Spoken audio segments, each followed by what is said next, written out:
How long do you think you can act so high and mighty, being an infertile woman? Just get out now. How long do you plan on making my beloved woman wait? It was a few weeks ago when my husband confessed to having a mistress and a hidden child. My mother-in-law, eager to live with her grandchild as soon as possible, urged me to divorce my husband and leave. Even though I agreed to divorce, I asked for some time because I needed to find a new place to live. Of course, it was a discussion based on the premise of divorce, so my husband reluctantly agreed. I explained that I thought a second wife would dislike traces of the previous wife, so I wanted to clean up before leaving and asked if I could spend a little time outside before coming back. Encouraged by my firm declaration that I would definitely leave by the end of the day, my husband and his mother agreed to my request and left the house. A few hours later, I also left the house, so I didn't have to face my husband or mother-in-law. When my husband returned and saw the state of the house, he panicked and called me non-stop. My husband and mother-in-law confronted me about my claims, leading to the revelation of an unbelievable truth. Before and after getting married, I've been in my 30s and loved my job. It's a very rewarding job, and my salary reflects the work I put in. The company I work for has many female bosses and managers, and they provide excellent support for returning to work after maternity leave, so half of the employees are women. When I turned 30, my husband came to work for our company as a temp worker. He was assigned to my team, and he's been working hard with me through good times and bad. He noticed my husband and began to consider marriage because he felt the same passion for his job as I did. Also, he had a positive attitude toward women's advancement in society. With him, I felt that even if I got married, I could continue with my beloved job.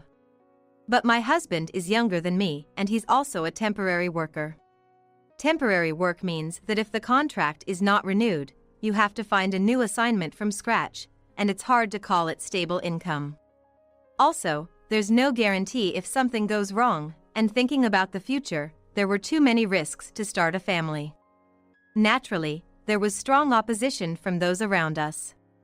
Especially my parents, who held on to the old-fashioned belief that men should be responsible for supporting their families. While they reluctantly accepted that I could continue working, they insisted that men should bear the financial burden of supporting the household.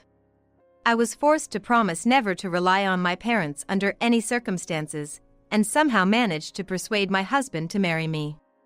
And now, my husband, mother-in-law, and I live together as a family of 3. Before we got married, my husband and mother-in-law lived together in an apartment. My husband was very worried about leaving his mother alone. Also, since it wasn't public housing, it was difficult for an unemployed and elderly mother-in-law to secure a rental contract. When I met my husband, my father-in-law had already passed away. It seems that my mother-in-law was somehow managing to live on the inheritance left by my father-in-law. It appears that she was able to continue the contract by promising to continue living with my husband. Living in the apartment where the two of them resided was also an option, but it was very cramped and uncomfortable. If it were just my husband, he could have come to live in the condominium where I reside, as there would have been enough room. However, as a contract worker, my husband had limitations on the rental amount he could afford, and it would have been difficult to find a place where all 3 of us could live unless it was in my name. Even if we were to live separately from my mother-in-law, I would still have to handle her rental contract, and considering that, living together with the 3 of us seemed like the best option, so I agreed to live with my mother-in-law. When it came time to sign the contract for the condominium, I asked if it would be possible even with my husband being a contract worker, but I was told it would be easier if I, with a stable income, signed the contract. In my husband's case, they asked for various conditions, such as providing 2 guarantors other than relatives. I dislike doing things halfway. I wouldn't impose it on others, but I just can't settle without a sense of accomplishment that I did it properly within myself. While I'm the one married and earning outside to support the family financially, I didn't want to neglect household chores. I wake up earlier than anyone else to prepare breakfast, pack lunch for my mother-in-law, and do the laundry before heading to work. Even when I have to work late, I stop by the store on my way home to buy groceries and try to prepare dinner as much as possible. Seeing me like this, my mother-in-law often praises me, saying how lucky she is to have such a capable daughter-in-law. It's been 6 months since we got married. My husband is still a contract worker as usual. When we were getting married, my father asked him if he could become a full-time employee within 6 months. My husband once said, "I'll definitely make it," and reluctantly, my father agreed. It's been about 6 months since that promise, but are you going to become a full-time employee? Eventually. But your father hasn't even contacted me once since we got married. Promises are pretty much meaningless, aren't they? Well, that's how it goes. It was within my expectations.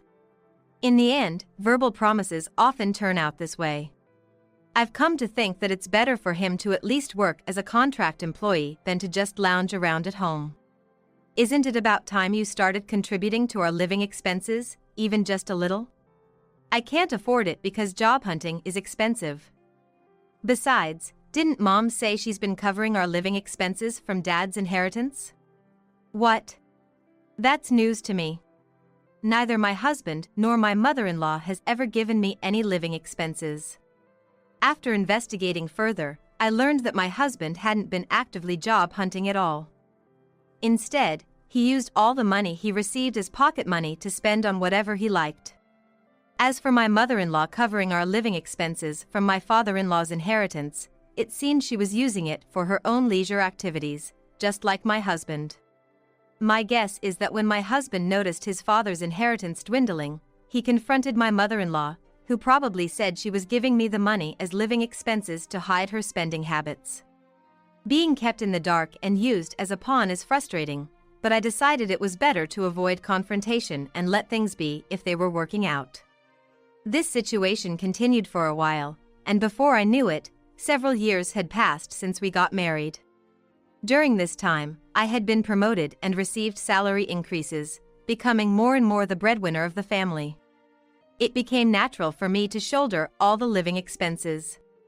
In my mid-30s, I began to think that if I wanted to have children, now was the time.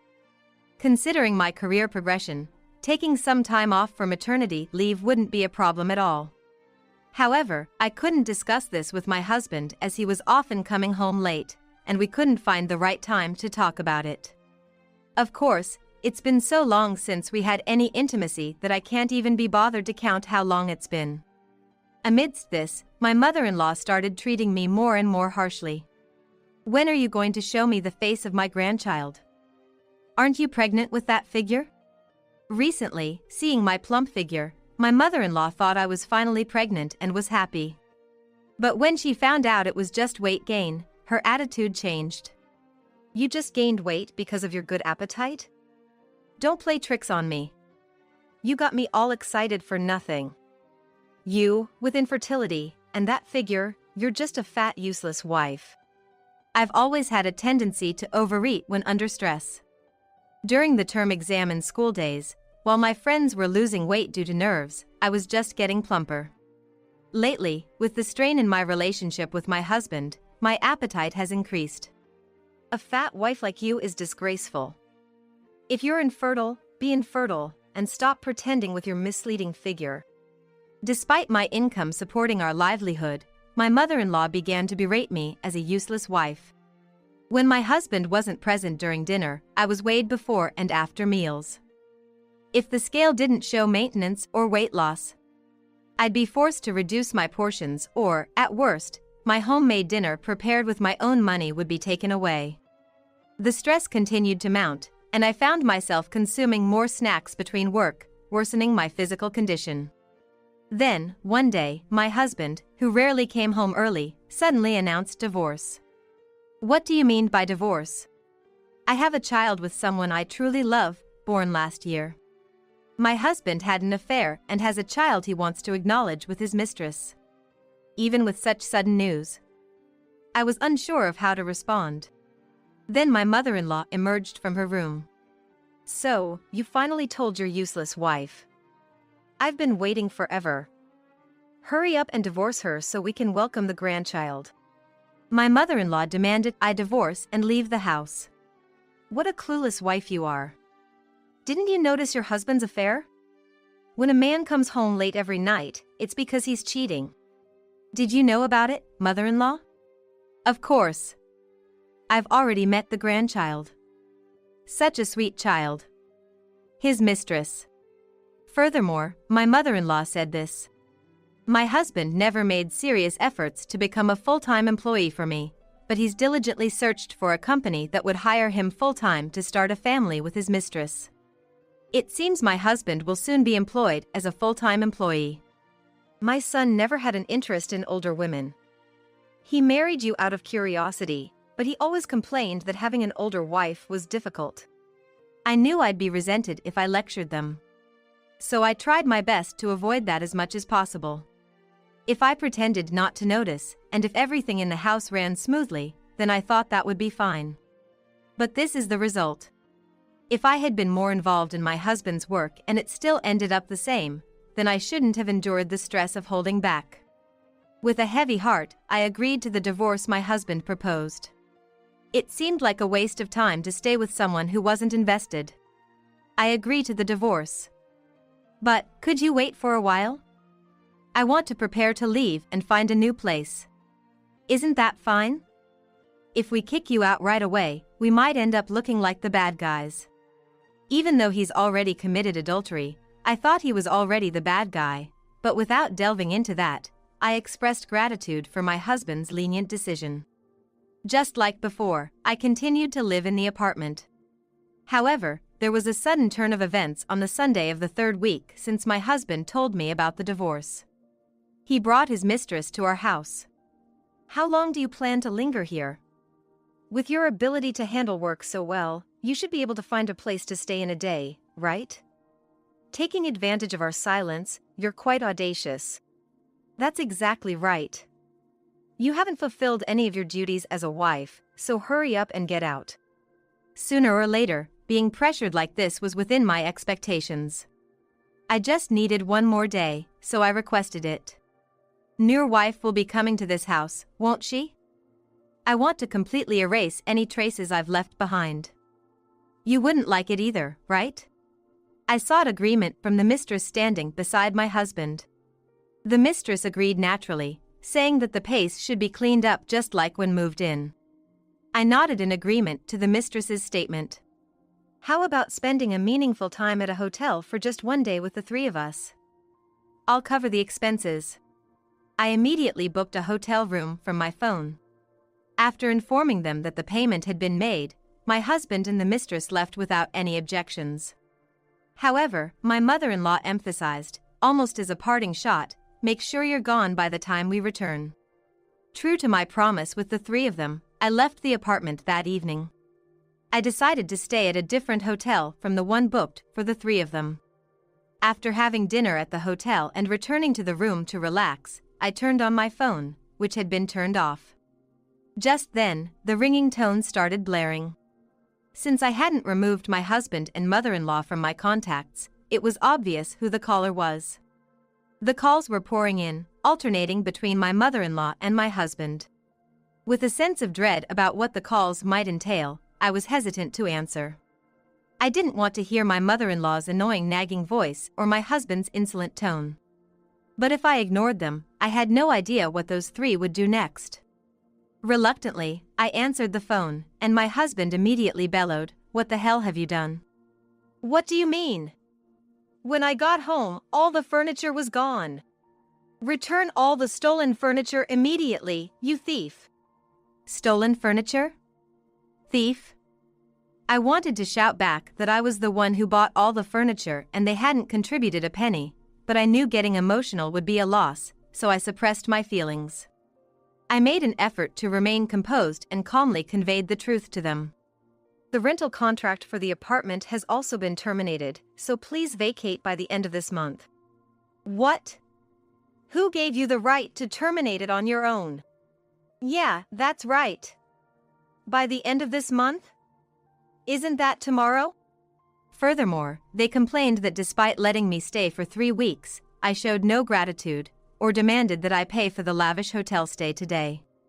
The hotel stay was their own doing, and I had nothing to do with it. I only paid for the hotel room. They insulted me, calling me stingy, a heartless wife, and so on. Since there was no point in listening to such insults, I hung up and blocked their numbers. The next day, when I finished work and left the office, my mother-in-law and husband were waiting for me outside, apparently having pressured the company to make me leave. However, the employee who answered the phone had refrained from connecting me, stating that I was currently in a meeting. It was simply because I had back-to-back meetings and discussions with clients all day, not an intentional avoidance. However, my mother-in-law and husband mistakenly believed that the company deliberately prevented them from reaching me, so they waited to catch me after work. "We finally caught you. You're not getting away now. Explain yourself. Return the furniture you took with you." In response, I explained that since I was moving out of that house, it was only natural for me to take my belongings with me. However, the two of them furrowed their brows and tilted their heads in confusion. I had the rental contract for that apartment in my name, and I was the one paying the rent. Furthermore, I personally selected and fully paid for all the furniture. Isn't it natural for me to take my belongings with me? Then, my husband suddenly brought up the concept of loan for use, as if he had researched it somewhere. He argued that although I was the tenant of the room, since I was cohabiting with my incapable mother-in-law and husband, it was as if I had lent them the furniture for free. It seemed like they were interpreting things quite favorably for themselves. I told them that if they wanted to pursue legal matters, I was willing to fight it out with the help of a professional.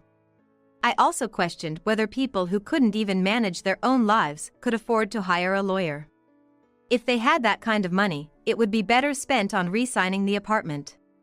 Regardless, from now on, it would be my husband and mother-in-law who would be paying the rent. But can you afford to keep paying the rent for that apartment every month as a contract employee? Besides, the rent doesn't match your income, so I doubt you'll be able to re-sign the lease. The apartment we had been renting also had condominium units available for purchase. With a certain amount of savings, it should have been possible to buy one. I added that it also depended on how much inheritance my mother-in-law had left from my father-in-law, and then I attempted to leave.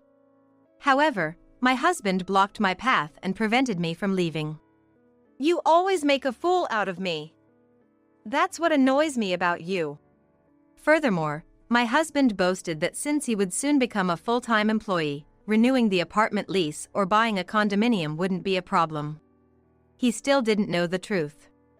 As a final act of kindness, I suggested we continue the conversation elsewhere and escorted both of them into a taxi. We headed to the house of my late father-in-law's sister.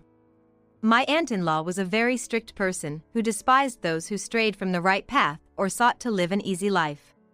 Since my mother-in-law and husband tended to lean towards wanting an easy life and were weak to their desires, they had always found my aunt-in-law's strictness irritating and had a strong aversion to her. When I married a younger man with an unstable income, my aunt was the one who sympathized with me and occasionally deepened our friendship. In that context, I learned that when my husband was dispatched to the company where my aunt worked, along with my mother-in-law, he had asked to be hired as a full-time employee, but was refused. My aunt held a high position in the company, which was a well-known corporation that most people had heard of. This conversation took place after our marriage. I was surprised when my aunt told me about it because I had been unaware of the situation. When I asked why he wasn't hired, the reason was obvious, so it was a moment when I resigned myself to the fact that my husband's chances of becoming a full-time employee were slim. When I heard that my husband was almost hired as a full-time employee because he wanted to remarry with his mistress, I felt relieved along with surprise. But it turned out to be different. My husband had been job hunting using my aunt's name without her knowledge. Of course, neither my aunt nor I knew about it. It came to light when my husband used my aunt's name to apply for a job at a company where she had a long-standing personal and professional relationship. Upon learning this information, my aunt became concerned about my husband's behavior and conducted a thorough investigation into his conduct. As a result, my husband's old bad habits persisted, and in fact, they worsened as he grew older. When he was dispatched to the company where I work, I often saw him working diligently. His aspiration to become a full-time employee someday didn't seem like a lie. However, before he was dispatched to my company, he had his contracts terminated multiple times due to his poor attitude at work. There were even times when his contracts were terminated within a day. It seems that being dispatched to my company was his last chance. If he couldn't work without causing any problems until the end of the contract, he would have been removed from the dispatch register. The period when he worked alongside me was diligent, and it should have led to a contract renewal. However, perhaps it was difficult for him to work under his wife's supervision, so he chose not to renew the contract. He used to say that he wanted to gain various experiences before becoming a full-time employee. Due to his good performance at the time, it seems that he was dispatched to the major company where my aunt works. It was in the course of this investigation that it was discovered that my husband had a mistress. Knowing about the child between the two and that my mother-in-law also knew about it, my aunt seemed to have been deeply troubled. However, she believed I had the right to know, so she informed me of everything. Therefore, I had been aware that my husband would take some action sooner or later.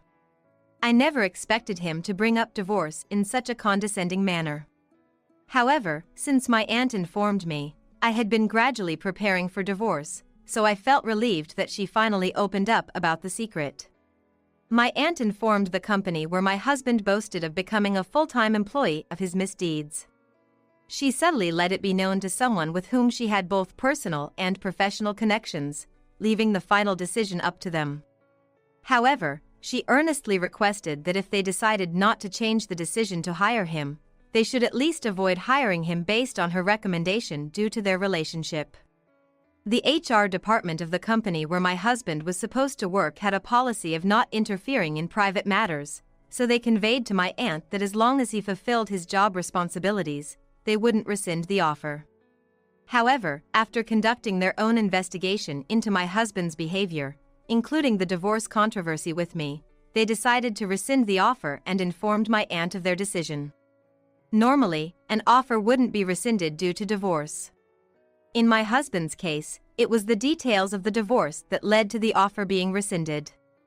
I wish I had been the one to suggest divorce after being cheated on, but instead, it was the one who cheated who proposed divorce, and to make matters worse, it all came out that I was the one paying for everything, including living expenses. My aunt told my husband that he should expect a cancellation notice any day now.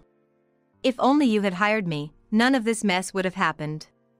My husband began to shout, blaming my aunt for everything. In response, my aunt told him that as long as he continued to blame others, getting a job was just a pipe dream. Unable to win against my aunt no matter what he said, my husband fell silent.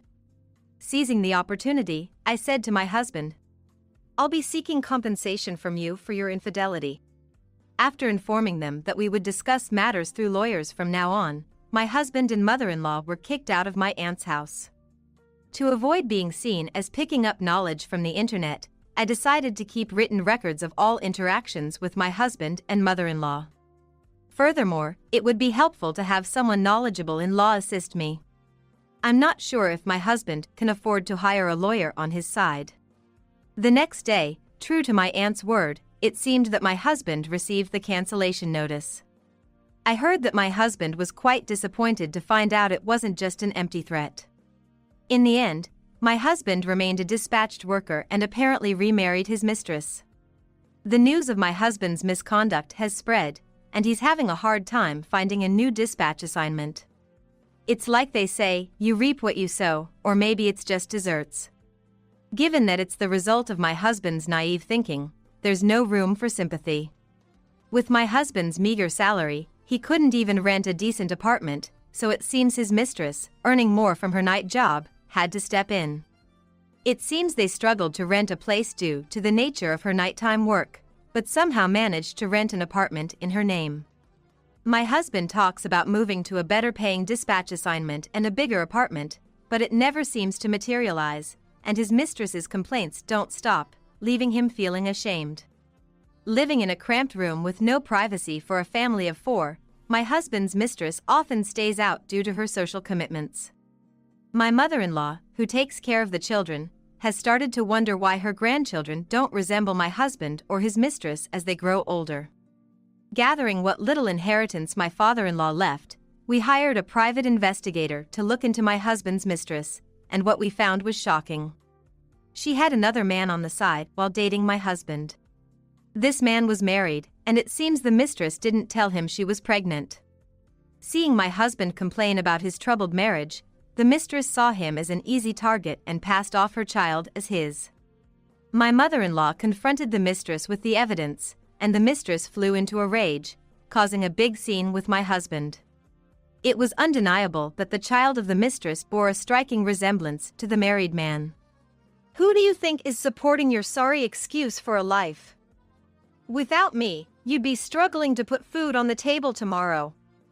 I'm leaving. I can't stand this impoverished life anymore. You can suffer and starve for all I care. It's too late for you to realize my worth later. The mistress left with her child to her parents' house. At the mistress's parents' home, they showered love and provided ample education for the child, recognizing the child's innocence, but they were extremely cold to the mistress who had returned after causing such havoc with her affair. With no place to stay, they kicked her out if she couldn't pay even a small amount for living expenses, so she ended up living in a shabby tent pitched in a corner of the yard. The promiscuous mistress, banned from entertaining male clients, now struggles with low-paying odd jobs. Left behind, my husband and mother-in-law quickly fell into financial hardship. They couldn't afford rent, utilities were cut off for non-payment, and they were struggling to put food on the table. My mother-in-law had to start working as well. My husband remains a contract worker, and his old bad habits resurfaced, leading to frequent contract terminations. In addition to receiving compensation from my husband, the process of invalidating the recognition of his child is ongoing, but it seems to be stalled due to conflicts with the mistress. Recognized for my performance and enjoying newfound freedom as a single woman, there was talk of a transfer. One of the subsidiaries offered me the opportunity to take on the role of department head in a new department they were establishing, and I readily accepted. Grateful for the opportunity, I embraced the challenge and worked hard for about 5 years.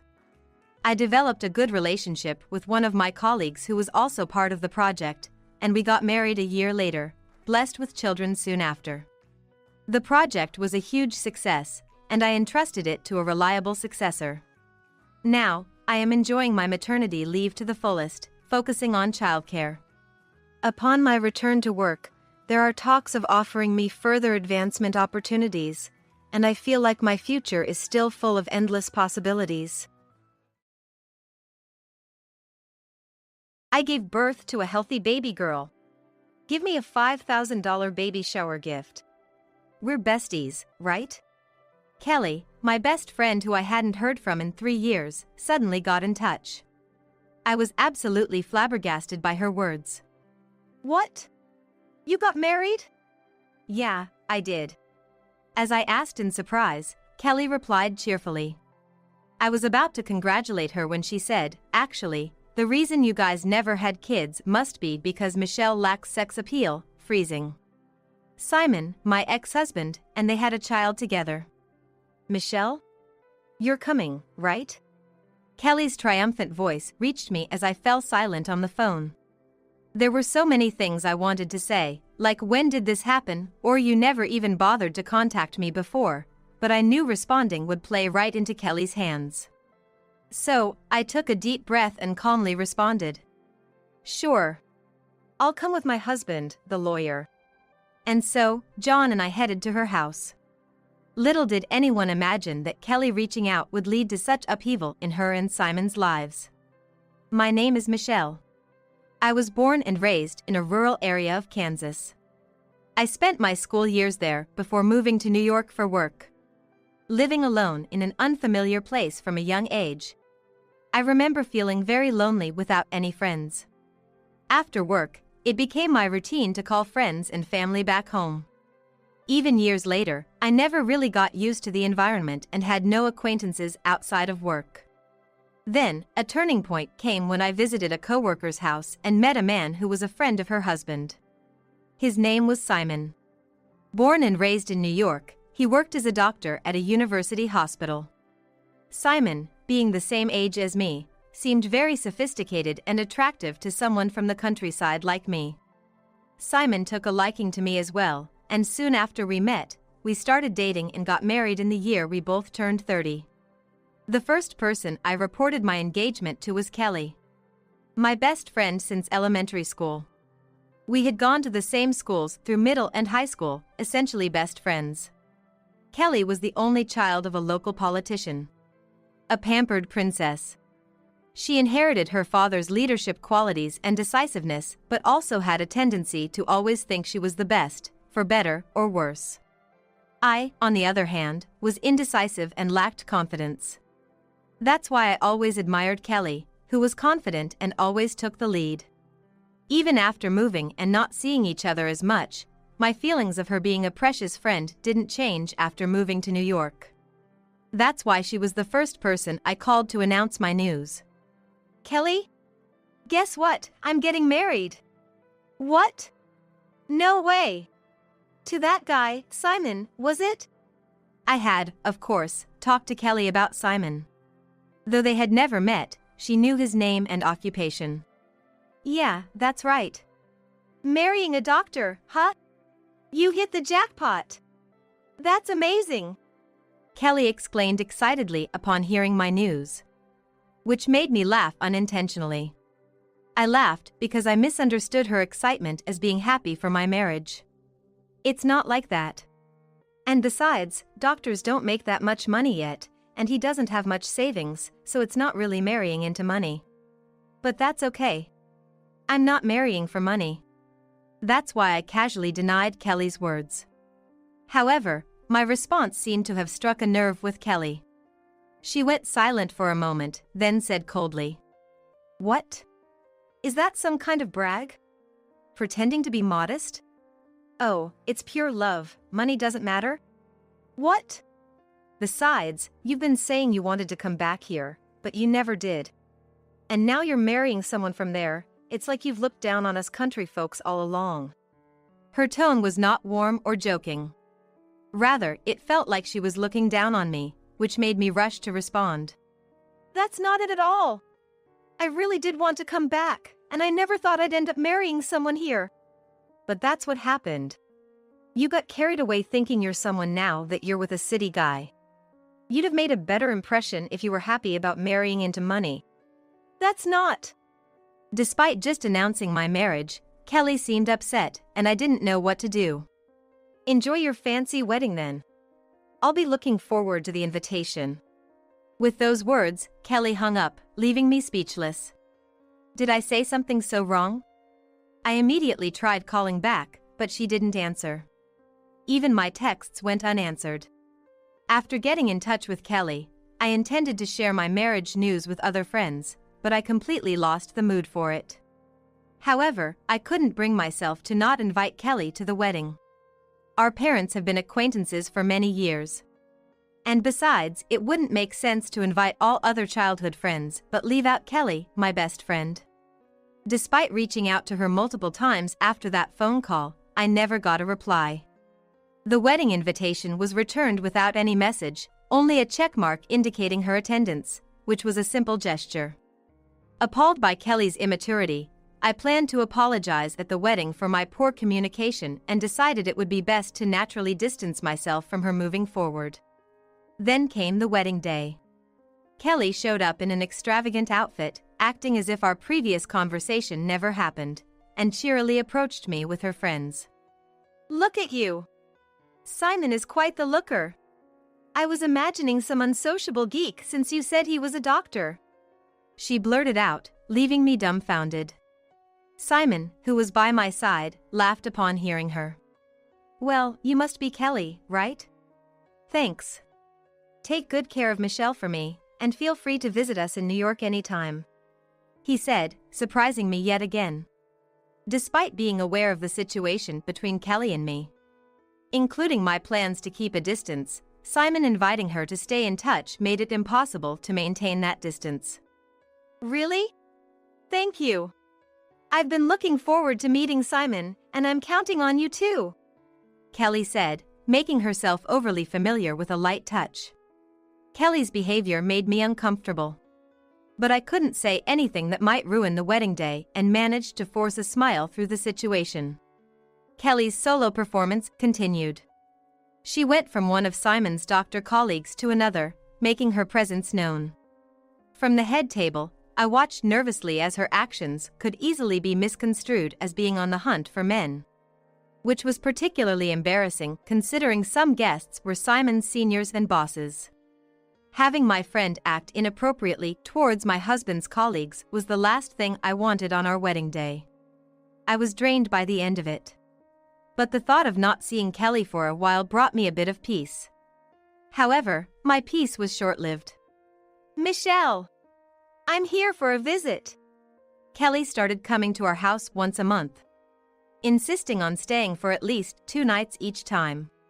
"Simon, you're so funny." It's fun for me too when Kelly visits. They would start their drinking sessions, leaving me to clean up afterwards since I don't handle alcohol well. Naturally, preparing snacks and drinks also became my responsibility since Kelly wouldn't bring anything. After a year of this routine, I expressed my feelings to Simon. "I'm thinking about asking Kelly not to come over anymore. It's a burden on you to always be entertaining, and honestly, preparing the guest room and shopping is hard on me." To which Simon responded, "It's rare for a friend to come visit from her hometown just to see you. Don't say things like that. I'm okay with it, so let's keep welcoming her." It seemed Simon had forgotten about my desire to distance ourselves from Kelly, making me feel like the villain. Despite several discussions about my concerns regarding Kelly with Simon, he never took my concerns seriously. I started feeling sick a few days before Kelly's monthly visits, and I began to dislike both her presence and myself for feeling this way. Our marriage, though generally happy, was strained by arguments over Kelly. One day, when Simon was out, Kelly was at our place. We ended up drinking together in the evening. "Non-alcoholic again? You're not pregnant, right? Just drink." "Yeah, but I'm not good with alcohol." "So, no pregnancy yet?" Kelly asked abruptly. Her nonchalant manner of broaching such a sensitive topic forced me to laugh it off. "Yeah. We're hoping. Maybe you're not attractive enough as a woman? You better hurry up before it's too late for a safe pregnancy," she said, laughing as if it was a joke. Annoyed by her rudeness and the implication that attractiveness had anything to do with it, I snapped back. "What about you? You're the same age and not even married, yet you're quick to judge others?" "Huh? What's that tone? You think you're better than me because you left the countryside?" "I didn't say that." Without anyone to stop us, our argument escalated. Kelly, as if ready to pounce, slammed the table. "Don't get too cocky just because your husband is a doctor. If you had married someone with a higher income, like a congressman or a lawyer, like my dad, maybe then. But you used to mock Simon for his low income." "That's not." It was then Simon returned home. At the worst possible time. He looked at me suspiciously, frowning. "Is what Kelly just said true? You've been mocking me for my low income?" "Yes, that's right. She even said you couldn't save money." Kelly chimed in, and Simon turned his glare towards me, believing her words. "It's a misunderstanding. Yes, when Kelly accused me of being after money, I did say your income wasn't that high yet, but it wasn't a complaint. I never meant it in a bad way." Even so, that would hurt Simon's pride, wouldn't it? "Can't you understand that?" Kelly interjected, obviously trying to side with Simon and pit him against me. I ignored Kelly. Clearing up the misunderstanding with Simon and repairing our relationship was more important to me. Simon was silent for a moment, then sighed. "But honestly, we can't say our relationship has been going well. Like Kelly said, my pride is hurt. We need to talk about our relationship." "That's not." Next to a smirking Kelly, I sincerely apologized to Simon.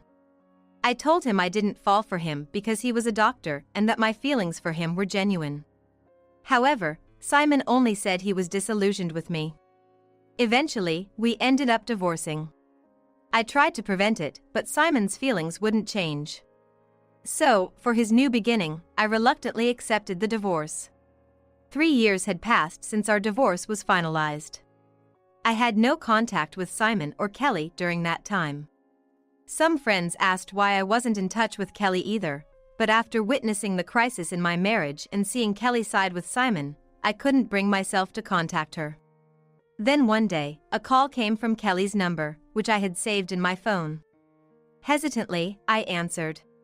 "How have you been?" I was taken aback by Kelly's unchanged demeanor after 3 years. "I gave birth to a healthy baby girl. Give me a $5,000 baby shower gift." "We're besties, right?" she said, shocking me. "What? You got married?" "Yeah, I did," Kelly replied cheerfully. As I was about to congratulate her, she said, "Actually, the reason you guys never had kids must be because Michelle lacks sex appeal," freezing me in my tracks. "Huh? I, and even Simon, are happy to see Michelle after so long." That's when I realized. Kelly had somehow ended up marrying Simon and they had a child together. "Michelle? You're coming, right?" Kelly's triumphant voice reached me as I fell silent on the phone. There were so many things I wanted to say, like "When did this happen?" or "You never even bothered to contact me before," but I knew responding would play right into Kelly's hands. So, I took a deep breath and calmly responded. "Sure. I'll come with my husband, the lawyer." "What?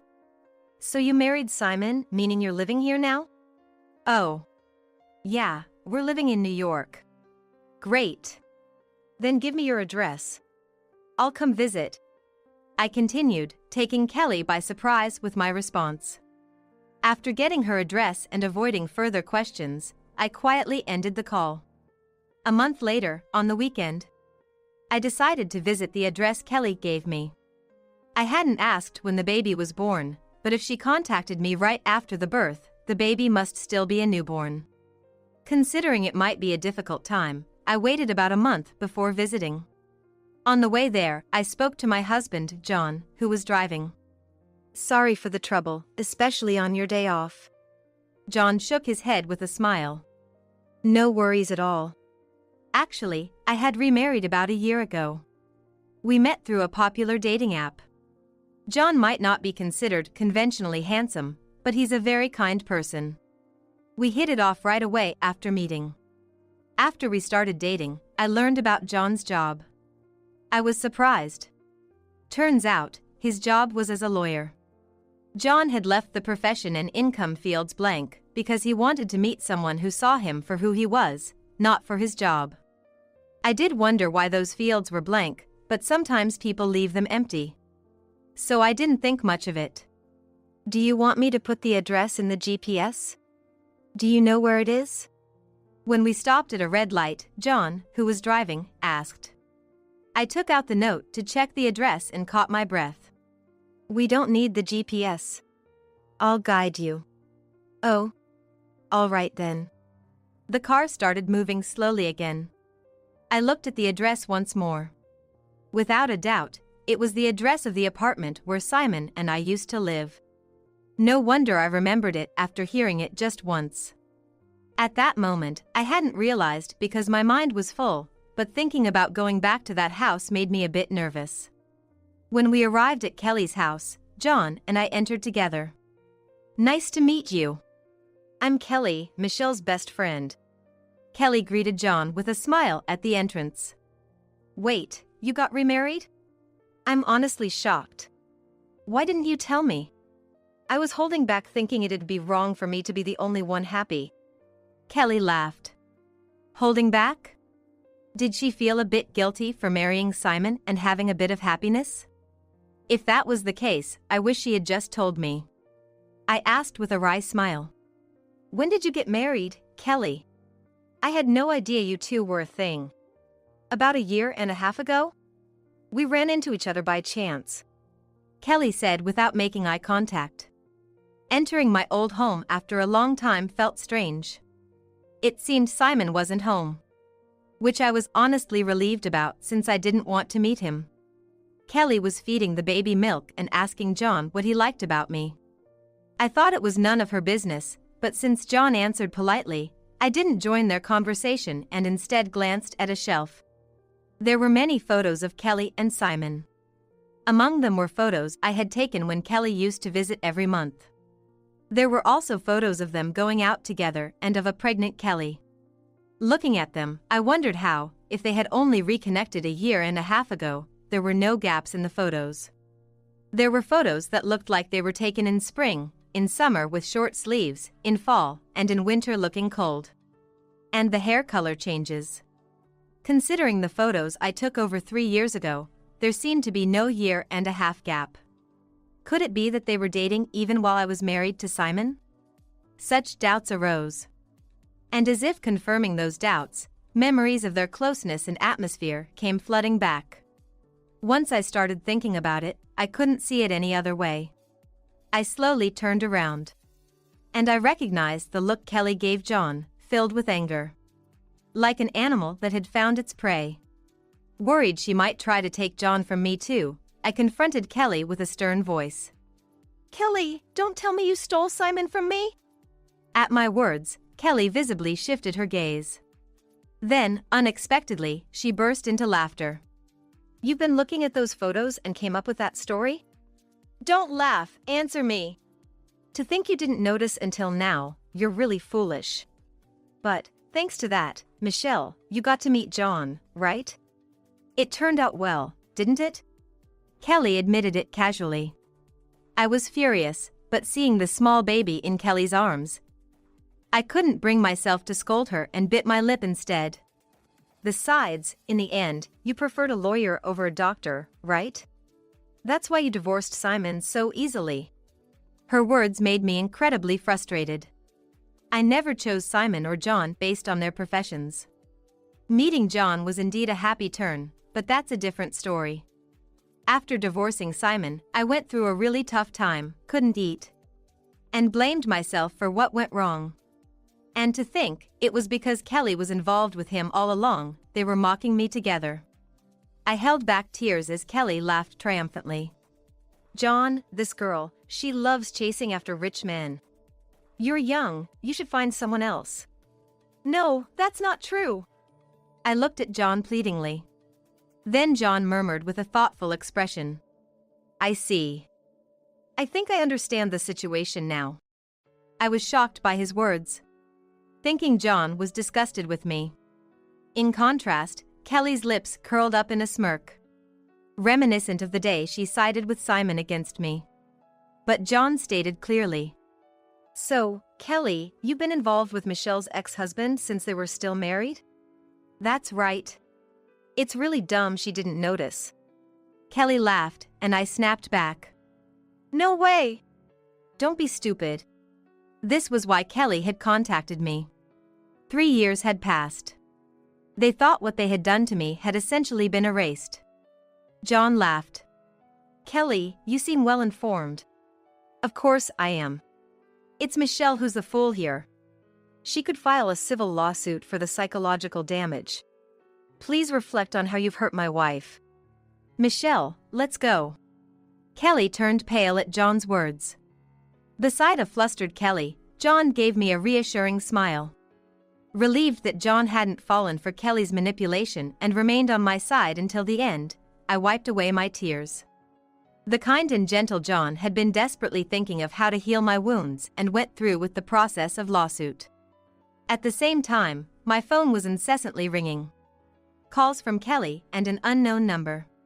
When I answered once, hearing Simon's voice, I immediately hung up.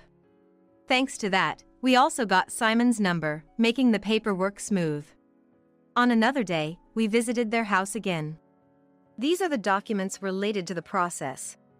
We've brought them for your review. It was a Sunday, so Simon was home too. As soon as we arrived, both of them apologized. Michelle, I'm really sorry. Please withdraw the lawsuit. Kelly suddenly became docile, apologizing. I kept quiet for your sake. I thought, it's something we could take to our graves. Yeah, that's right. I only told you because you seemed happy. Simon, too, as if they had done nothing wrong, continued with their uninteresting excuses. So, you admit you're at fault? Of course. Then, pay the alimony. But they fell silent at those words. The apology was meaningless without action. John began to explain the alimony. Anyway, we'll be claiming $50,000 from Simon to Michelle, and $50,000 from Kelly to Michelle, making it a total of $100,000. $100,000? There's no way we can pay that. The amount John mentioned sent them into a frenzy. Without changing his expression, John calmly explained the reasoning behind the amount. Still, they kept complaining, "That's too high. We have a child. If you had any decency, you wouldn't demand such an amount from a family that has to raise a child. If they had any decency, they wouldn't have interfered with a friend's marriage or pursued a friend's husband." Despite their self-righteous ranting, John, for the first time, raised his voice to silence them. That's how serious your actions were. All this talk of taking it to the grave, how foolish. You were just overcome by lust. Don't make excuses. With that, the two were effectively silenced. Next to him, I felt profoundly grateful to John. "All right," Simon murmured quietly. Wait, Simon. Are you serious? Where are we supposed to get that kind of money? "I'll figure out my part. You can borrow from your parents." What? There's no way I can do that. As they started to argue among themselves, it was clear that Simon had the income as a doctor. Kelly, on the other hand, had no income.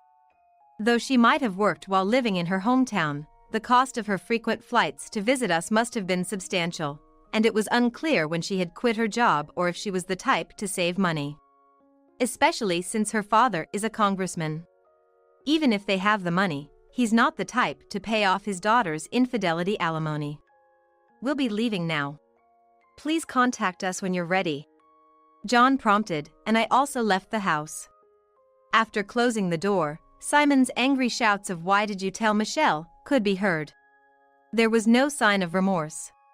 Hearing that, John and I laughed as we left. We walked to a nearby coin parking lot to get into our car when we heard, "Wait, please!" Simon's voice stopped us. "Get in the car first." I nodded and got into the car. The window was slightly open, allowing me to hear their conversation. I wanted to close it since I didn't want to hear anything, but sitting in the passenger seat, I couldn't start the engine, so I just sat quietly. "Listen, you know my situation, right? Please, do something," Simon pleaded, making me look up. "That's a different issue," suggesting they knew each other, which I found odd. But it felt like I shouldn't be listening to such a private conversation. However, I couldn't help overhearing it. "How much do I have left? Tell me." "In a place like this. What if someone hears us?" "Just tell me. My life is on the line here." Simon pressed John urgently. John whispered something back. "So, $40,000 to Amy and $22,000 left in installments to Mina. And now $60,000 to Michelle on top of that. There's no way I can pay." I was stunned by Simon's words. "And to think you were Michelle's ex-husband. It's only a matter of time before Kelly finds out and demands alimony." "Please, don't tell Kelly." "Of course, I have a duty of confidentiality. But can you keep hiding it forever?" Listening to John, Simon was distressed. Witnessing this, I couldn't help but laugh. It seemed Simon had been committing adultery repeatedly. Though they say fools and their money are soon parted, the way Simon has been throwing around his money has to be the height of folly. What a mess. You should learn from them. "I know." "Then, take care not to let Kelly find out. If you don't value her, you'll lose both your family and your money." John left those words behind and headed towards the car. "Wait." Simon called, but John didn't stop. Simon, who made eye contact with me as I got into the car, froze as if petrified. probably thinking his pride couldn't stand showing me such a pathetic sight. But it was already pitiful enough. The alimony to Michelle cannot be reduced by even a penny. Please take care. With those words, Simon finally slumped against a concrete wall, seemingly contemplating his next move. Hopefully, he'll use the brain he wasted on hiding his infidelity to somehow alleviate the damage he's caused to the victims. Sorry to keep you waiting. John got back into the car with a smile. I just greeted him with a smile in return. Thanks to John, I was able to receive the alimony from Simon and Kelly. Kelly had asked Simon to cover her portion of the alimony, but Simon had no means to do so. Eventually, she had to turn to her parents. Kelly's parents, of course, knew Simon was my ex-husband, but probably never imagined he was the cause of our divorce. They were furious when they found out the whole truth, especially since Kelly had lied about reuniting with Simon only a year and a half ago. Kelly's mom cried, saying it was her fault for spoiling her too much. Her dad said he wouldn't let her cross their doorstep again. It's clear that even with decent parents, a child might not turn out well. And they also found out about Simon's ongoing alimony hell. Though it's odd to condemn someone else's affair when you've had one yourself, I hope Kelly can understand a bit of how I felt. Simon chose to rebuild his marriage with Kelly, despite his infidelity and their child. With Kelly's pride and Simon's unchanging habits. I just hope their child grows up well, thinking of it as someone else's concern. After settling down, John and I went on a trip to a southern island with a view of the sea. A place that seemed to heal all the hardships and wounds of the past. I'm of an age where having children might not be possible. And while I regret missing my chance, meeting John has been a great happiness. I thanked John again. If I hadn't met you, I'm sure I'd still be alone, at the bottom of a pit of despair. Meeting John has brought me true happiness. Thank you for coming into my life. I wanted to be with you, Michelle, because you saw me for who I am, not what I am. Thank you for meeting me. Let's continue to look forward to our future together. John said this to me. I thought about how I want to cherish our current happiness and see as many different scenes with him as possible in the future. My name is Sally. I've been married for 18 years, blessed with 2 children, and have spent all my time indoors as a stay-at-home mom. I cook for my husband and spend my days as a mother for my kids. And I do the housework and take care of my in-laws for them. That was my life. Who would have thought, after all I've done for my husband and family, that such a betrayal was happening? I'm gonna marry my mistress. My husband, Simon, is a salaried worker, currently 47 years old. Our daughter is in her 2nd year of high school, and our son is in his 1st year of high school. Despite all the hardships I've endured for my husband, to hear him declare he has a mistress. What did you just say? I said I'm gonna marry her. Why? Such an unbelievable statement led to a silly question. So, I'm divorcing you. I'm gonna enjoy a newlywed life with her. So, take care of my parents and the cleaning, will you? I met Simon through a friend's introduction. He seemed so kind and family-oriented, the ideal man for me. I thought I could build a happy family if I married him. After the wedding, we enjoyed a modest honeymoon nearby. When we returned, our married life began in the apartment where my husband had lived. But, a week later, he made what seemed like a planned move. Let's live with my parents. Caught off guard, I couldn't muster a smile. I didn't hear about this. You would have objected if I told you, right? But I'm an only child, so living with my parents is a must. Then why have you been living alone all this time? Living alone? Why would you think that? Because this apartment you were living here by yourself, weren't you? Yeah. This room was rented to deceive you. Deceive? Yeah, if I didn't do it this way, you'd know I live with my parents. Then you'd ask if we're going to live with them. Indeed, that makes sense. No woman would want to live with her in-laws right after getting married. So, I pretended to be living alone. I hardly ever stayed here, though. But I did all this because I really wanted to marry you. Simon smiled brightly and hugged me. It would be a lie to say I wasn't anxious at that moment. But thinking of the happiness ahead, I thought it was something I should endure. So, you really love me that much, huh? Yeah, of course. I convinced myself that everything would be fine and agreed to live with his parents. However, shortly after moving in, the talk turned to children. You should get pregnant within a year. And it better be a boy. We don't want a girl. What? I couldn't say it was impossible, being a new wife. Yet, I managed to get pregnant soon, thinking it would at least bring some peace. But when we found out it was a girl, I wondered how to explain it to my in-laws, but the due date came without them asking. Surely, once they saw the baby, they would find her adorable, even if she was a girl. That's what I thought. However, when the baby was born, my in-laws said, "We told you to have a boy. Girls are just a waste since they'll just be married off. Such a child is of no use to us," and refused to even hold her. Simon agreed, calling me incompetent for having a girl. Next time, have a boy. If it's not a boy, we're getting a divorce. As if making children, specifically boys, was solely a woman's job. If only it were that easy, but God hasn't made humans that capable. Still, I got pregnant again shortly after.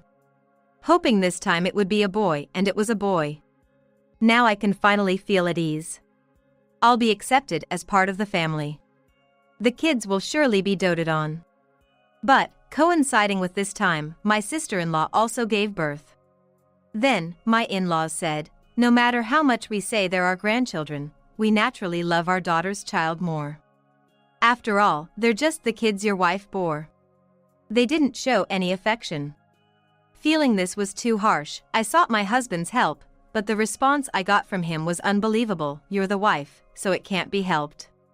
Isn't that what being a wife is all about? Things got worse from there. Even on our children's birthdays, there was no celebration. I would buy a small cake and celebrate just the three of us. Yet, when my sister-in-law's child came over, my in-laws celebrated with them, complete with a large cake and a chocolate plate with their name on it. I can't count how many times my kids have cried in frustration over this. I was the only one who went to their kindergarten and elementary school sports days. Yet, my husband and in-laws would go together to my sister-in-law's child's sports days. I made the lunch, and if it wasn't good enough, I'd get scolded later. It was as if they were accusing me of being mean. But it's not like I didn't feel any resentment. How could I not be angry at a husband who wouldn't rejoice in his own children's growth, but would rush to support my sister-in-law's child? My children turned out to be quite exceptional, seemingly not taking after my husband. While my sister-in-law's children went to tutoring but still failed to get into a high school, mine got in without any such assistance. That became my quiet pride. One day, during this ongoing situation, my father-in-law fell ill. After that, he became bedridden, and caregiving became my job. It was one hardship after another. No matter how tough it was, I couldn't complain and just kept enduring because, after all, we were family. Because he was my husband's father. And yet, without caring about my efforts, my husband was having an affair. So, you're saying you were cheating? It's not cheating. I'm serious about her. My husband said this without any sign of guilt. Just then, I heard my father-in-law's bell ring. See, Dad's calling. Go take care of him. I stood up shakily and went to his room, as usual, to change his diaper. My mother-in-law watched from the doorway. I appreciate it. Please take care of it. I can't stand the smell in that room anymore. Despite him being her husband, my mother-in-law acted as if caregiving was beneath her. No matter how much I did, my father-in-law never said thank you. What do these people think I am? Though I had thought of myself as merely a housekeeper, I still held on to the belief that having a husband meant something, despite deceiving myself. But even he betrayed me. Since the moment we got married, I was seen as nothing more than a housekeeper. And yet, I worked so hard. Like a clown. After taking care of my father-in-law and calming down, I returned to where my husband was. Thinking I would just let things slide without saying anything, he waited for me as if nothing had happened. But there, a divorce paper was prepared. All right, then sign this. Wait a minute. If you don't explain properly, I can't sign it. Huh? I've explained properly. I have a mistress. I'm gonna live with her, and we're getting a divorce. I'm counting on you to keep taking care of my parents. Well, that's the gist of it in bullet points. When did this start?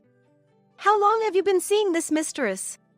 Let's see, about 3 years ago. 3 years ago, memories came flooding back. That was when my husband started coming home late. He'd say he was busy with work. And at other times, he'd complain about the kids going through a rebellious phase. After that, not only did he come home late, but there were also nights he didn't come home at all. The word affair started to creep into my mind, but I dismissed it, thinking, who would want to date a man in his 40s? Taking advantage of my silence, my husband's nights out increased, and he seemed to enjoy his days, while I felt like I was killing my emotions. How old is she? 30.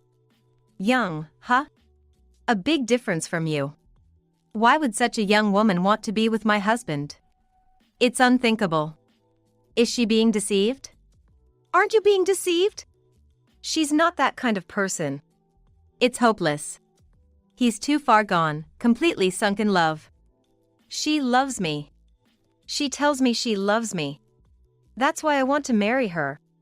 So we can have a happy married life together. My husband seemed happy talking about it, but it made me feel sick. It's like the man in front of me had turned into some unrecognizable monster. Understand? Now, sign it. You wouldn't want to stay married to a man who has a mistress, right? He's right. I have no desire to stay with such a scumbag. But I can't bring myself to sign the divorce papers.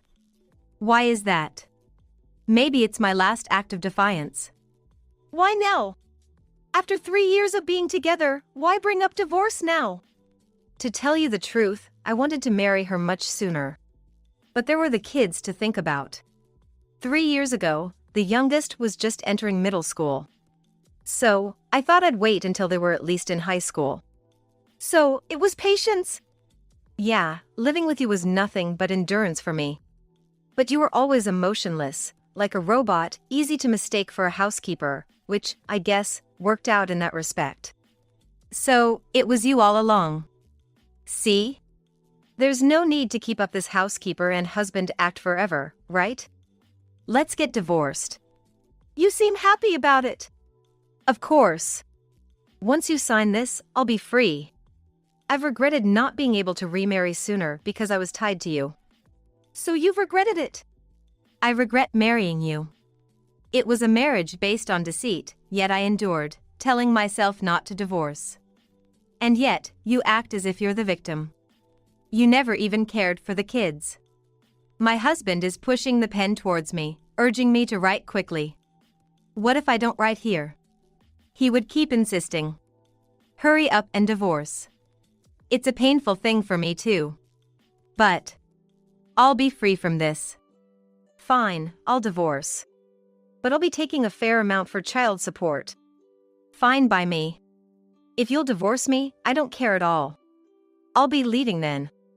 Huh? What are you talking about? I should be the one leaving. No, it's my line. I came into this family, so I should be the one to leave, right? If you leave, where will you live? Even if you go back to your family, your siblings are married, and it's not their place anymore. It'll just be awkward for you. It's better to stay here. What is he talking about?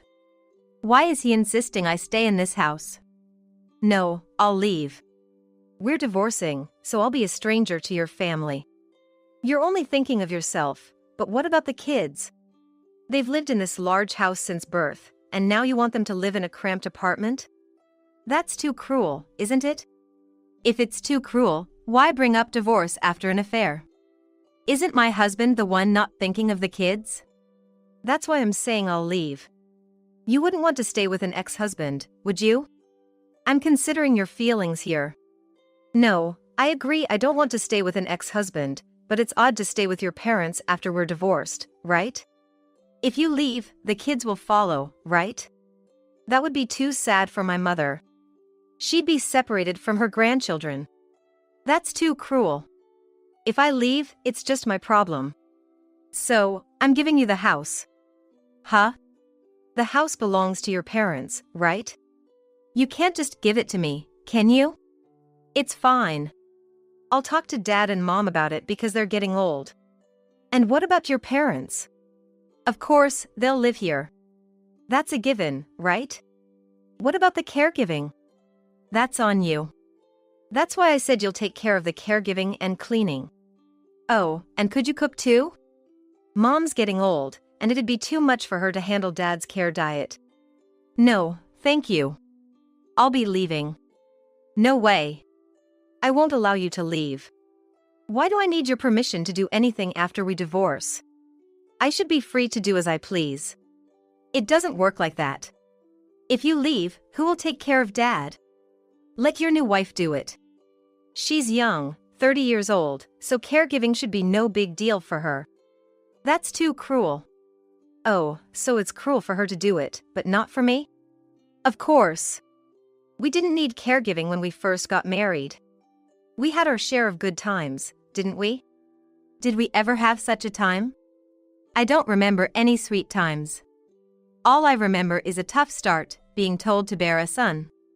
And then being looked down upon for giving birth to a daughter. How hard that was. Sweet newlywed times, huh?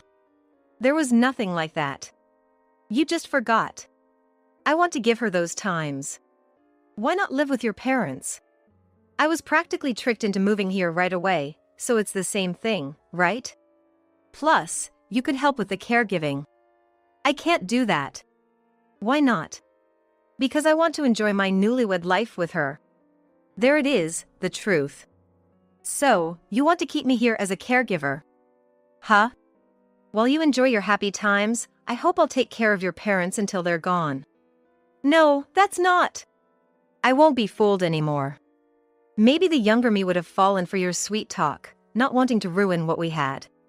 But now, I have nothing left but the experiences you've given me.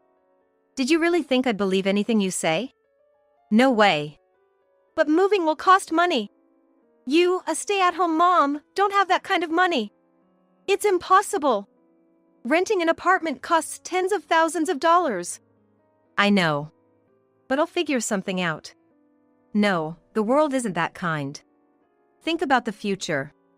You can't afford to spend money on housing. I'm saying this out of kindness. Don't make the kids suffer. The one who's made them suffer is speaking, huh? Then, what about living expenses if we stay here? Living isn't just about having a house, right?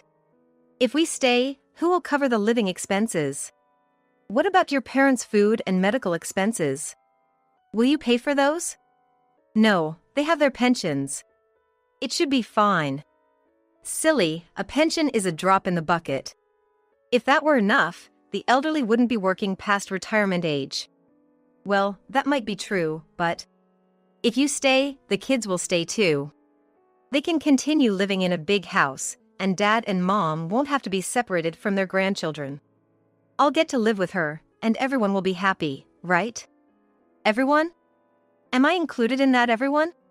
It doesn't sound like it. You're just thinking of yourself as the victim. A victim? Isn't that what I am?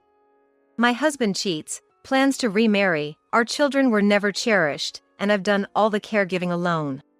And just when I thought I could be free, you scheme again. If I'm not a victim, then what am I? Don't be so negative. Anyway, I'm leaving. If you leave, it'll just be Dad and Mom here. They're not my parents. After all we've done for you? What you've done is for yourself. If you stay, everyone will be happy. I'm getting remarried. My loud outburst brought my mother-in-law running, who glared at me. What are you doing?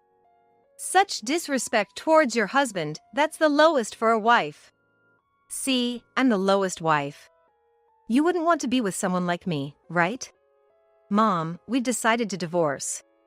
Oh, is that so? Yeah, and I'll be leaving. I'll live with her. What about Dad's caregiving? Sally will handle it, so it's all good. Huh?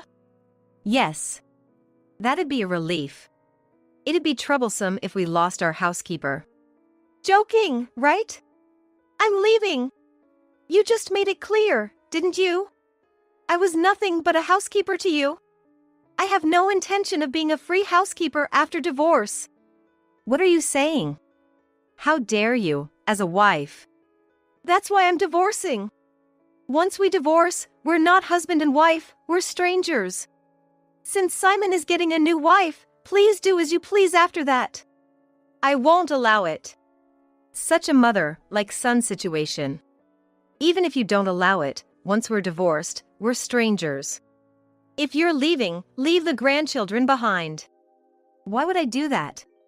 The girl can be used for caregiving. The boy will earn a living later. We need both.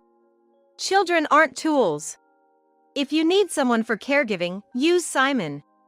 He's getting a young wife, so she should be capable enough for caregiving, right?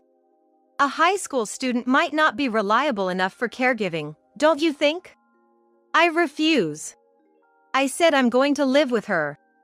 So it's either Sally stays or the grandchildren stay here. Devil. You can't seriously think that will work. Don't worry, the kids will say they want to stay here. Where does that confidence come from? Well, we've been a family until now. You might have been a stranger, but those kids are family. Huh, is that so? Amazing, your selfishness. If the kids really say they want to stay, I won't object. But if they decide they want to leave this house with their own will, I'll take them with me. What kind of woman are you? The next day, I contacted my daughter and son, and we agreed to meet after school. Excited for our first outing as just the three of us in a long while. We decided to go to a newly opened cafe. The ambience was great. Inside, we engaged in light conversation before I broached the main topic. Actually, I've decided to get a divorce. The sudden news seemed to stun them momentarily. I expected confusion. But their response was surprisingly supportive.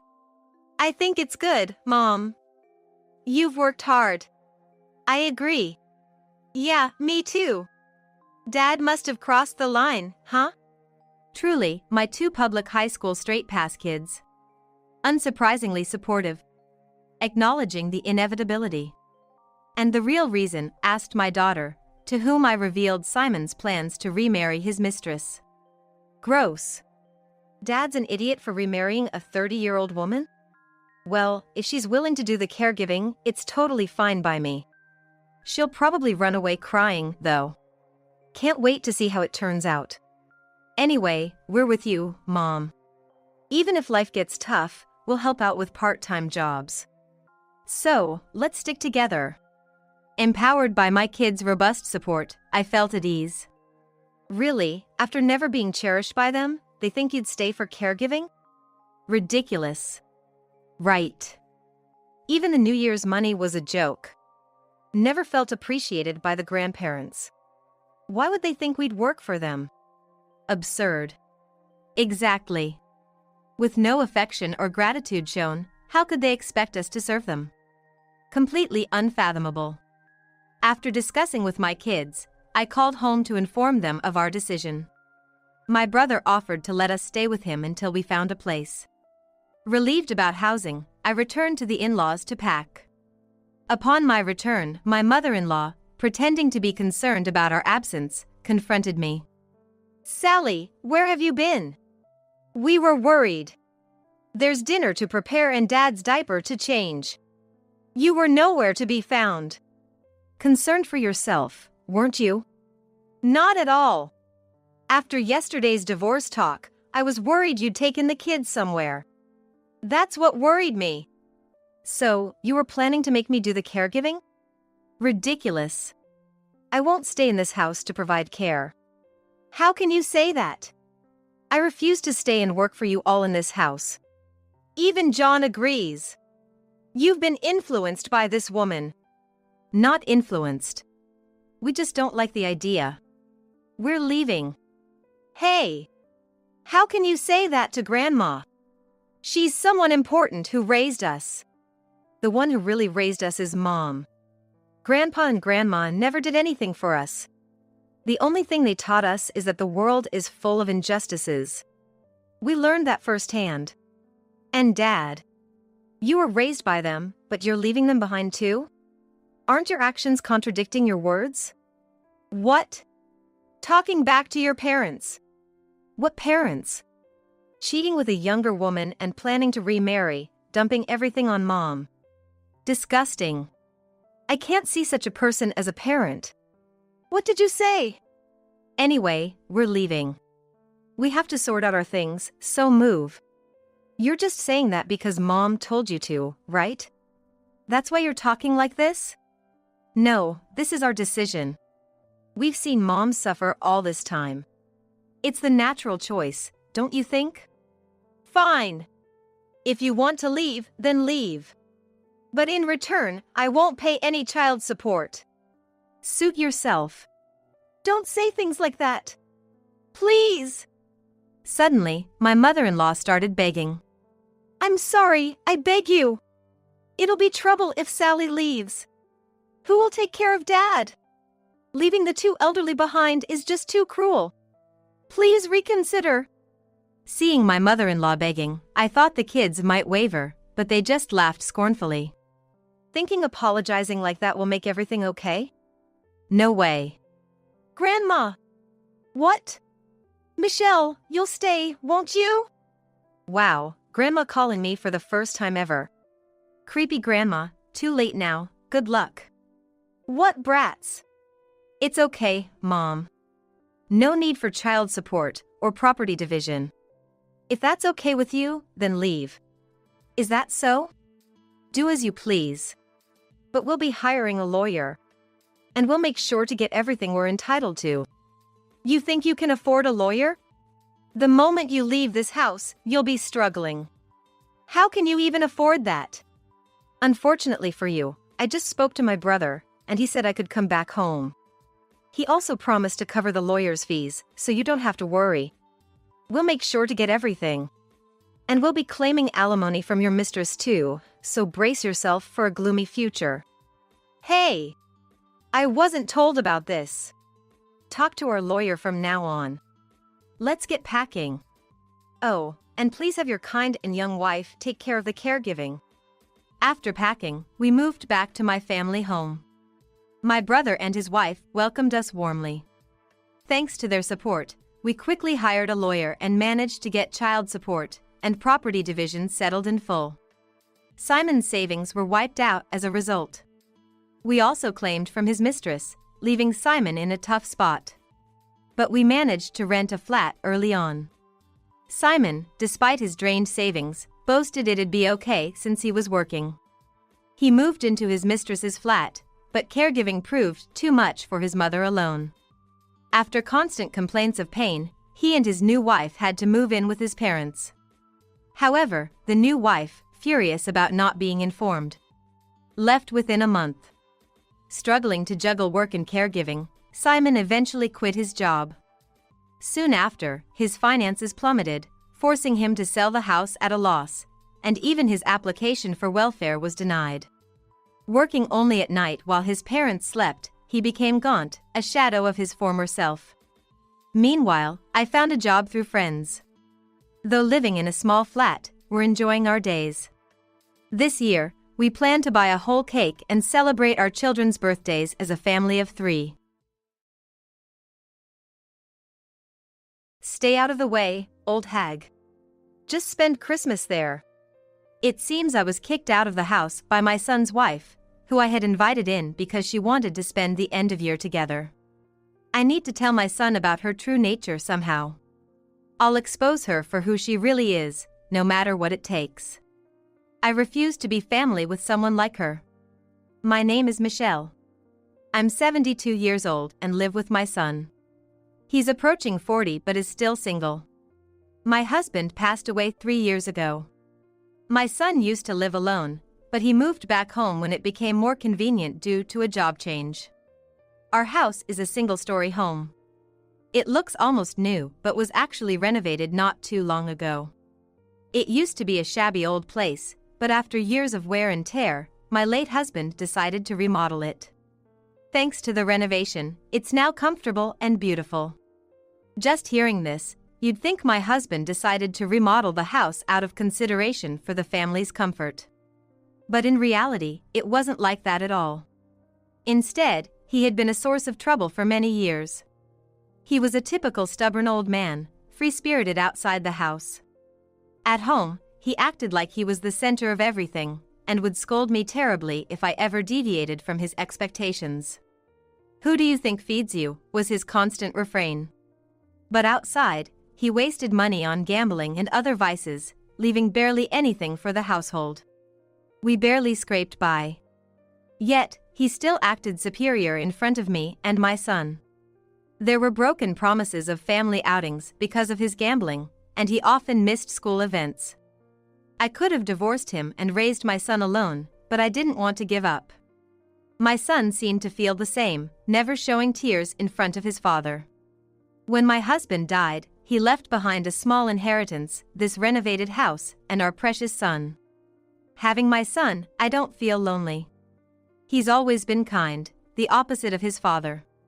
In the best light, he's kind and always thinks of others, unable to ignore those in trouble. But on the downside, he's self-sacrificing and struggles to express his own opinions. He tends to be easily swayed by stronger personalities. "I'll never be like my father," he'd say, but he's often put himself at a disadvantage to help others in need, ending up in thankless roles. Once, he'd lend notes to schoolmates but wouldn't get them back, which affected his own grades. Another time, he joined a sports club he wasn't interested in just because a friend asked him. "I had to join because my friend said he wouldn't know anyone else there if I didn't." Like this, even in situations where my son ended up in such a role, his kindness was always at the forefront. I'm happy that he's grown into a kind man, but his excessive kindness worries me. I always fear that one day, it might get him into serious trouble. He says his current workplace has a good atmosphere and it's easy to work there, but it seems like it's mostly men, and there's hardly any gossip. As for me, now that my husband is gone, I'd be alone if my son married. I'd be lonely, but as a mother, I'd be happy for him.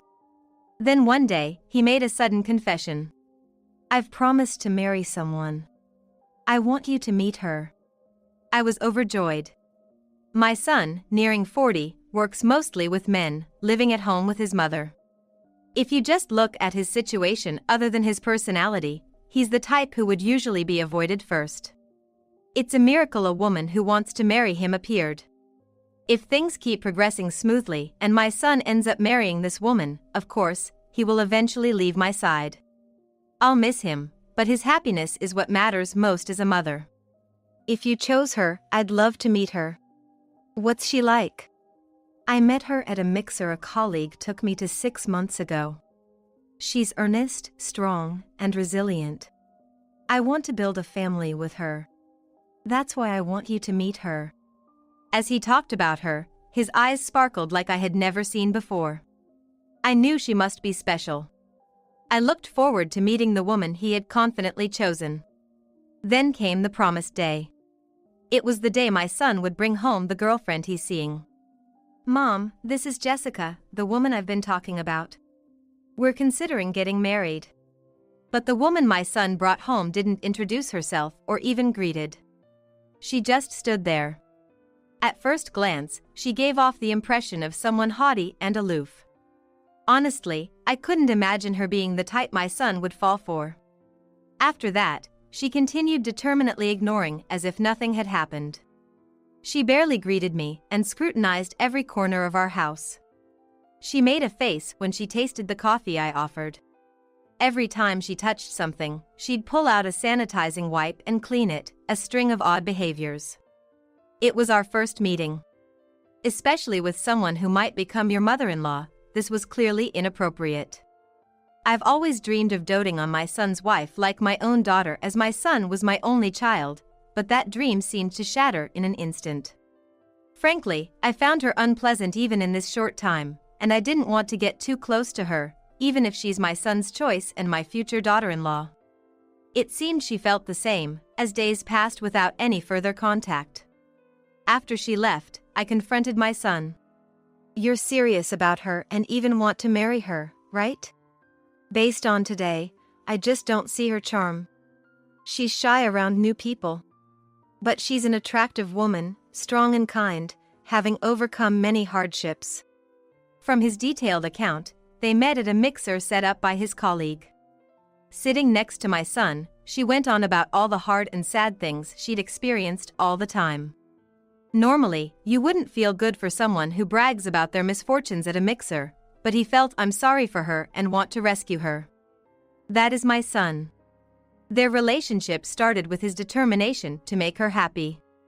Despite how they met, it was just like my son, but taking it to marriage was another story. Given her behavior today and their unusual start, she seemed like a complicated person. Her behavior might seem endearing at this stage. But I had a hunch that living with her would be challenging. Then, suddenly, my son announced he was moving out. I suspected this had something to do with her. When I thought of him living with that woman the other day, I had mixed feelings. Then, he muttered something unexpected. I didn't think she'd go ahead and do it now. She said she wanted to wait until we were both ready, to make it a special day. Do what? You mean? Our marriage. We were supposed to decide the date and we are both ready to live together. It sounded unbelievable, but apparently, my son's girlfriend couldn't wait for marriage. Between my first impression, the episodes my son shared, and now this rash action, I was filled with anxiety. I'm worried. Are you sure everything's okay? It's fine, she's a kind woman. Oh, I got a message from Jessica. She said you can choose our wedding gift from this list. When I checked the list she sent, everything on it cost several $1,000s. It's not an amount I can easily afford, even for my son's wedding. It's audacious of her to act so rudely when we first met, decided marriage without my son knowing, and then ask for such expensive home appliances. It was surprising that my son would choose such a person as his life partner, but wanting to celebrate their new beginning, I decided to gift them a state-of-the-art air conditioner, one of the items she wanted. Jessica wants this air conditioner, so I give it to you too as my wedding gift. Thanks, Mom. I appreciate you listening to her request. It wasn't cheap, but I splurged, thinking of my son and his loved one's new life. Despite getting her the air conditioner she wanted, I never received a thank you or any message from son's wife. Is this how people are these days? Days passed without any contact from my son or his wife, Jessica. They lived in an apartment in the next town over, less than an hour's drive from my house, but I hadn't heard a peep from them. I thought it wouldn't be too hard to drop by, but they must have been busy with work and their new married life. Not wanting to intrude, I refrained from reaching out, but then a situation arose where I had to contact them. It was my brother's funeral, my son's uncle. While we hadn't been in touch much recently, he had always been fond of my son since he was little. I wanted them to attend the funeral, even if they couldn't make it to the wake. It had been a while since we last spoke, so I decided to call. But no matter how many times I tried, I couldn't get through to my son's cell phone. The next day, I got a message saying the call couldn't be connected, like I was blocked. My son, who was always so gentle and never missed a chance to stay in touch, blocking my calls. It was hard to believe, but there was nothing I could do, and funerals don't wait. My son and his wife didn't attend, and my brother's funeral went on without them. Half a year later, out of the blue, I got a call from Jessica. Hey, I was thinking you might be lonely around Christmas. My husband has a middle school reunion around the same time and he wants to let loose a bit. Can we spend with you? She didn't mention the wedding gift, the missed funeral, or the fact that my calls were blocked. Just like that, she talked about spending Christmas at my place. Although it was a shock for me, it might not have been a big deal to her. She seemed to assume I wouldn't refuse. I was apprehensive about staying under the same roof as her, but I longed to see my son, so I accepted her proposal. Sure, that's fine. I'm looking forward to seeing you both after such a long time. And so, they came to my house for Christmas. When they arrived, something felt off. The two of them were constantly together. But it was not in a loving or friendly way. They were just always together. Even when my son went to the bathroom or to get something from a room, Jessica followed him. At first, I thought she might have something to do in the same direction, but that didn't seem to be the case. It's hard to describe, but from her gaze and movements, it almost felt like she was monitoring my son, making sure he didn't do anything strange. When I got up to make tea, I caught a glimpse of my son's face and was shocked. He was looking down, avoiding eye contact with her. I couldn't understand why they were acting like this. But the reason behind their behavior would soon become clear. In the evening, my son left for his middle school reunion. Feeling awkward alone with Jessica, I decided to do some cleaning. I was vacuuming as usual when suddenly the vacuum stopped working. What? It was working fine yesterday. Then, with a loud bang and a forceful shove, I found myself toppled over. At that moment, I couldn't comprehend what was happening. The vacuum and I were thrown outside into the yard. Thankfully, I was wearing thick socks, but with the snow piled up outside, I was at risk of freezing. Who would do such a thing? A stranger?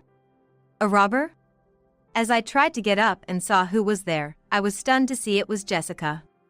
You're just right for spending Christmas there. Wait, what? Jessica, do you even realize what you're doing? Shut up, you old hag. I'm looking forward to having fun now that he's not around. It would be the perfect night if it weren't for you getting in the way. Saying this, Jessica started talking on the phone with someone. From the name she was calling, it seemed like she was talking to a man. The way she was sweetly talking in a voice I've never heard her use before made it clear.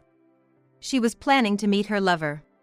From the bits of conversation I could barely hear, it seemed she was planning to use this house for dating, pretending to be her own house. Indeed, my house is newly renovated, and as a minimalist, I don't have many belongings. But who would have thought that someone would use my mother-in-law's house, where their husband grew up, as a place to cheat, pretending it's their own home? She took advantage of her husband going to a reunion and kicked me, her mother-in-law, out of the house, claiming I was in her way, and even pushed me out into the snowy garden. Well, if that's how it's going to be, I have a plan of my own. I dressed in an old pair of shoes and a coat I found in the storage and set out to fight back. First, I doubted my son knew about this affair. Even my son, who's as gentle as they come, would surely take some action if he knew his beloved wife was cheating so blatantly. I had to contact him immediately and let him see the affair happening in our house. But my calls were blocked on his phone. As I pondered over what to do, I remembered someone. It was a childhood friend of my son. They had been close up to college and continued to meet for meals even after graduating.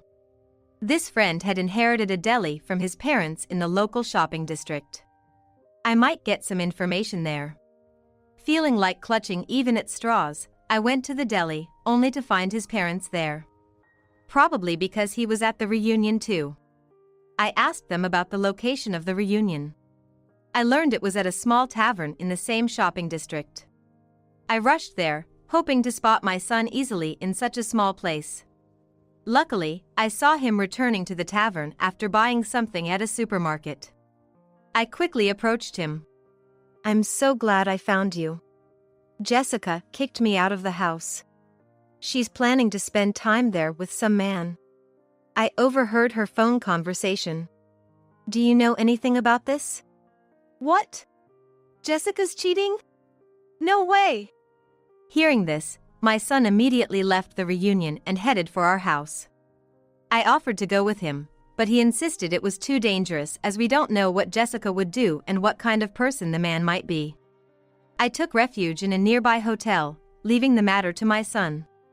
The next day, when I returned home, I found Jessica beaten up and lying naked in the garden. Damn it, you old hag! Don't you care about helping your daughter-in-law? I can't even get into the house. What kind of upbringing did you give your son? I couldn't believe my gentle son would beat his wife and leave her in the garden. Entering the house, I found my son drinking coffee. Hey, Jessica was naked in the garden. What happened? I don't know. She was fighting with her affair partner last night. It's none of my business now. She's going to be a stranger to me. When I was taking refuge in a hotel, my son had stormed into the scene where his wife, Jessica, was cheating with her lover.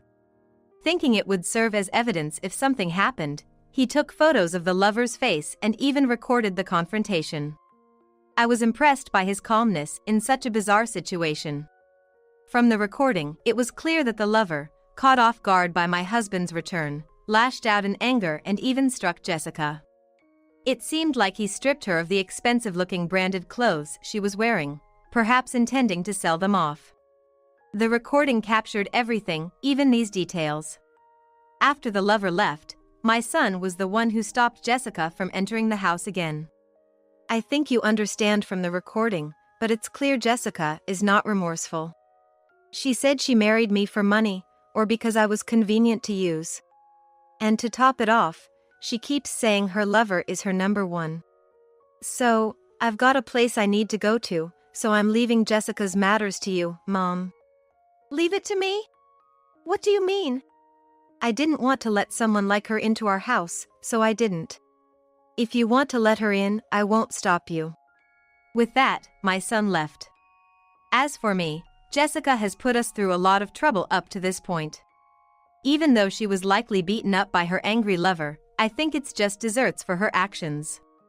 I don't feel any obligation to help her out, so I decided to just leave her be.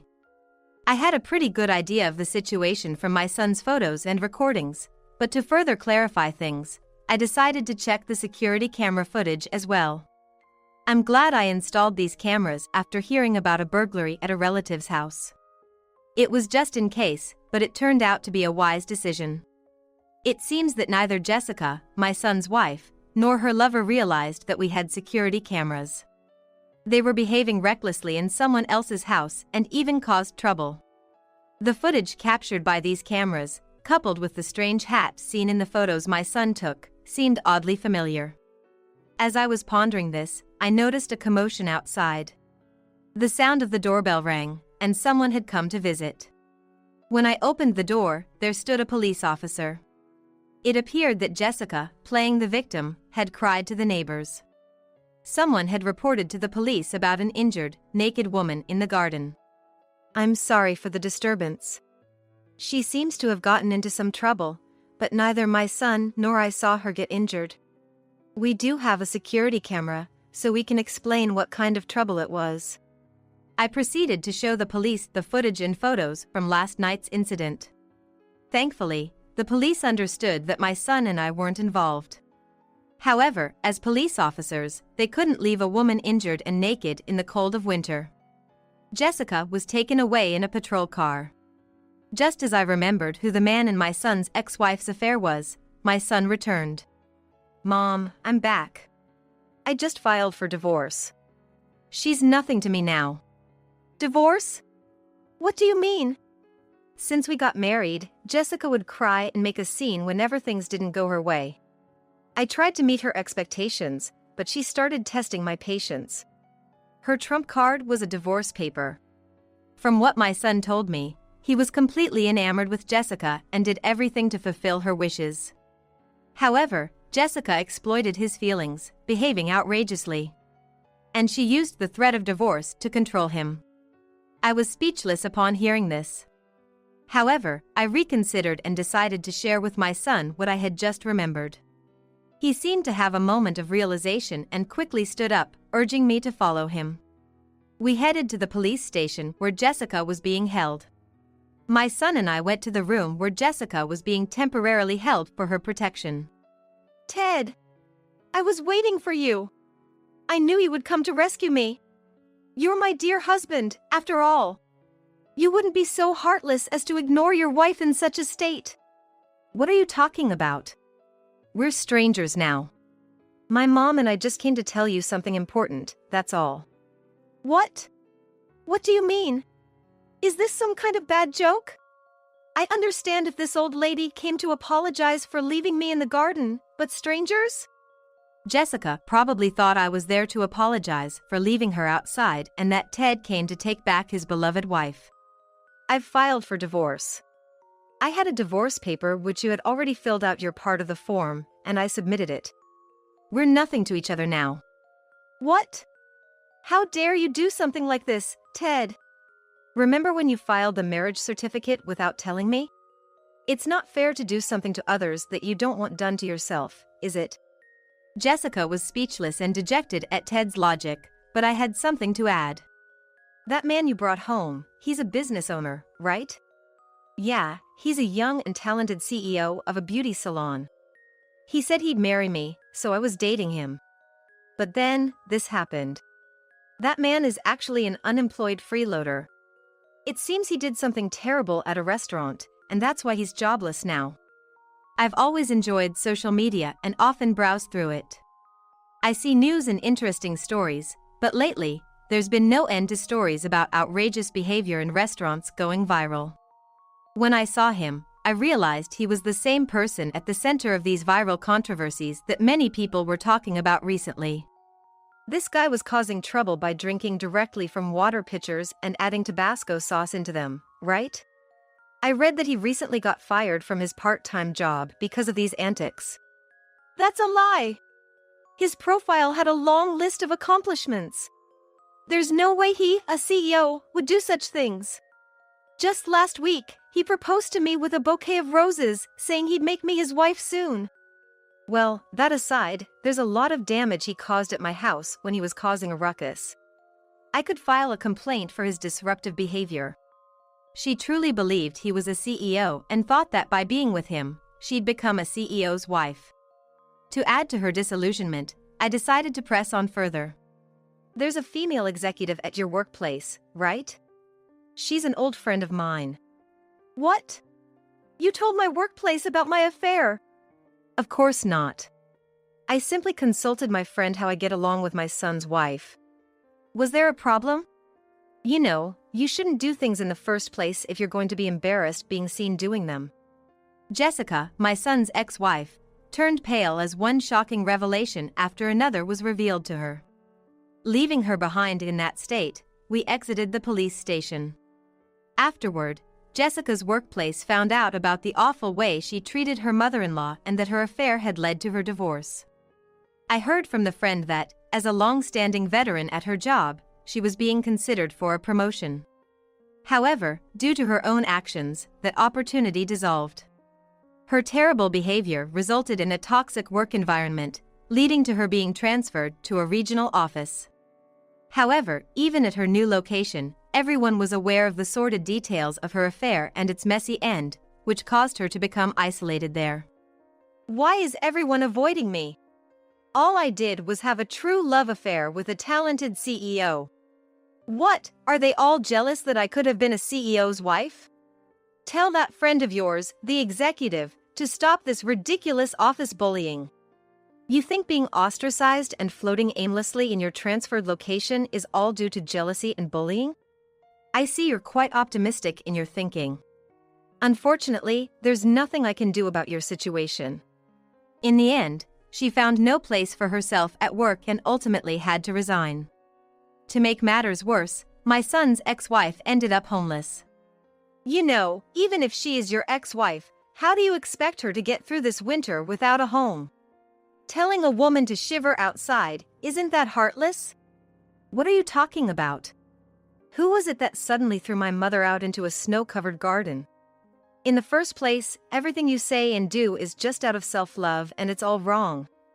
The apartment my son and his ex-wife lived in was his company housing for married employees. Due with the divorce, she was evicted. Despite everything, Jessica, stubborn and unwilling to give up, frequently stormed back to my son's place, shouting and demanding, even after being kicked out. You're there, aren't you? How can you not reach out to help your own wife when she's in such trouble? Don't you have any kindness? Expecting kindness from others while ignoring your own actions? Is that how it works? Well, I guess it's pointless to explain. Not satisfied with just going to my son's place, Jessica started showing up at my house too. I'm not free to deal with her antics, But she didn't stop at just coming to my home, she even started following me to the supermarket I frequently visit.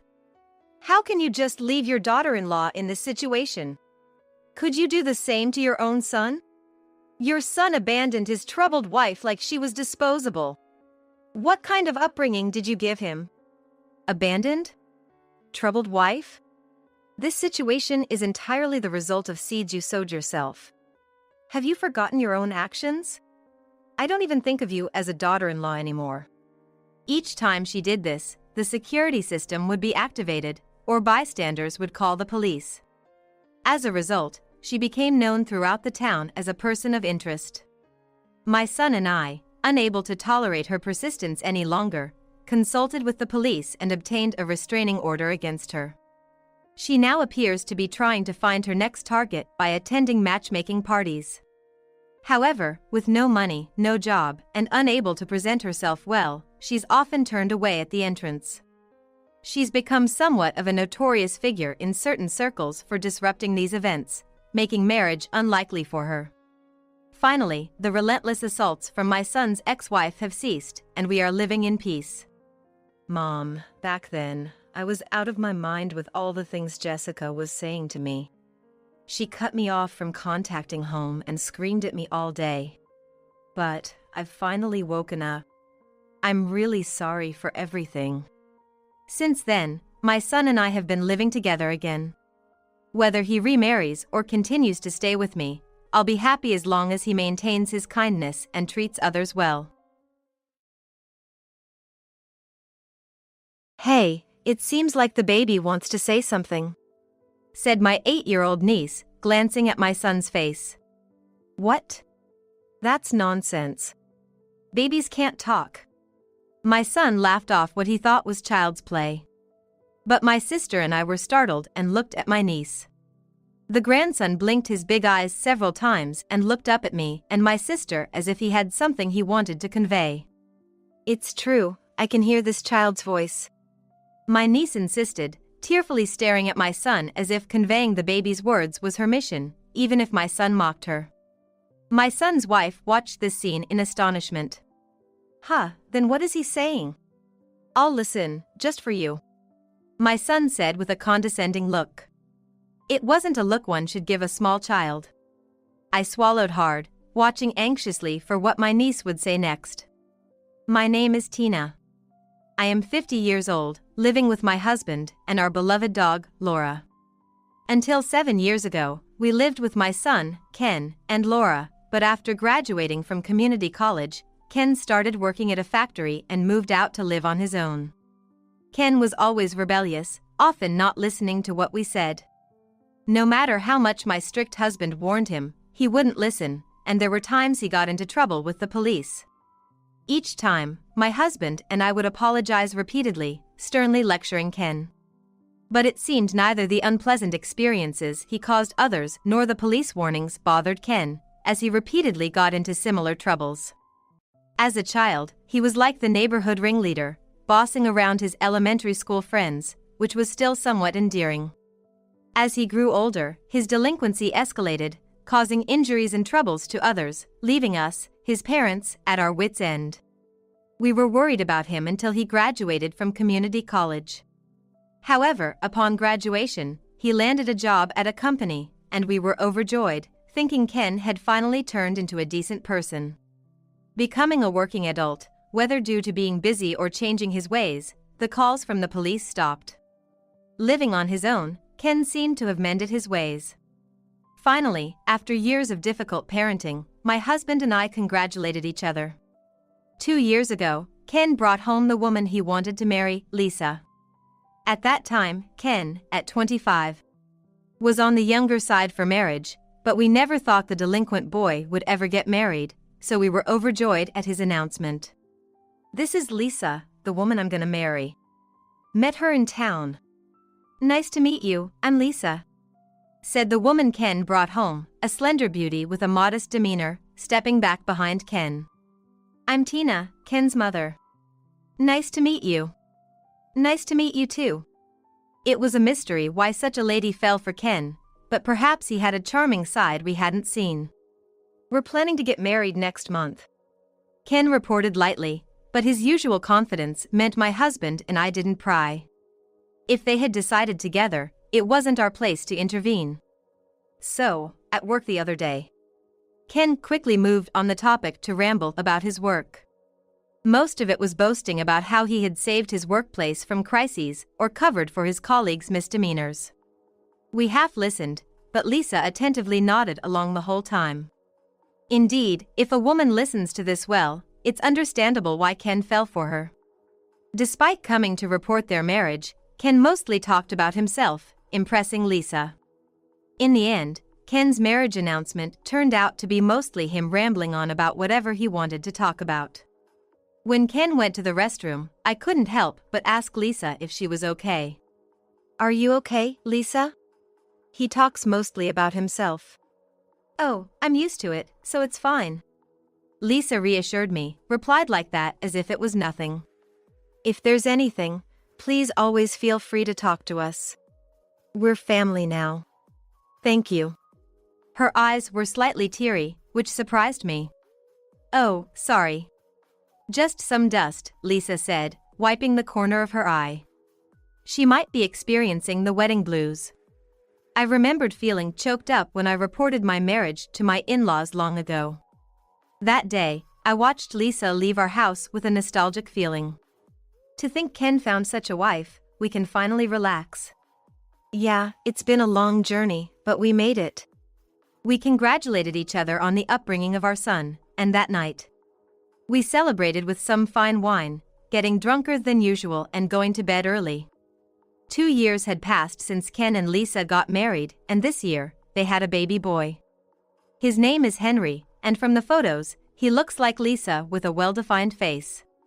The thing is, my husband and I haven't met our grandson yet. Even when we contacted Ken to let us see the grandson, he'd say, "I've been busy lately," or "Lisa doesn't like it," and hardly agreed. Initially, we refrained from visiting right after the birth to not burden Lisa, but after several months without approval from Ken, my husband and I decided to visit Ken and Lisa's home unannounced. It was a sunny Sunday afternoon. Hello. Ken and Lisa lived in a rental property in the countryside, about a 40-minute drive from our house. Lisa opened the door. It's been a while. How are you? Seeing Lisa after a long time, she seemed to have a frightened expression for some reason. She appeared thinner than before. Or perhaps more accurately, gaunt. Sorry for the sudden visit. We just couldn't wait any longer to see our grandson. Is now a good time? Oh, yes. Please come in. Despite asking tentatively, thinking it might be a busy time, Lisa readily let us in.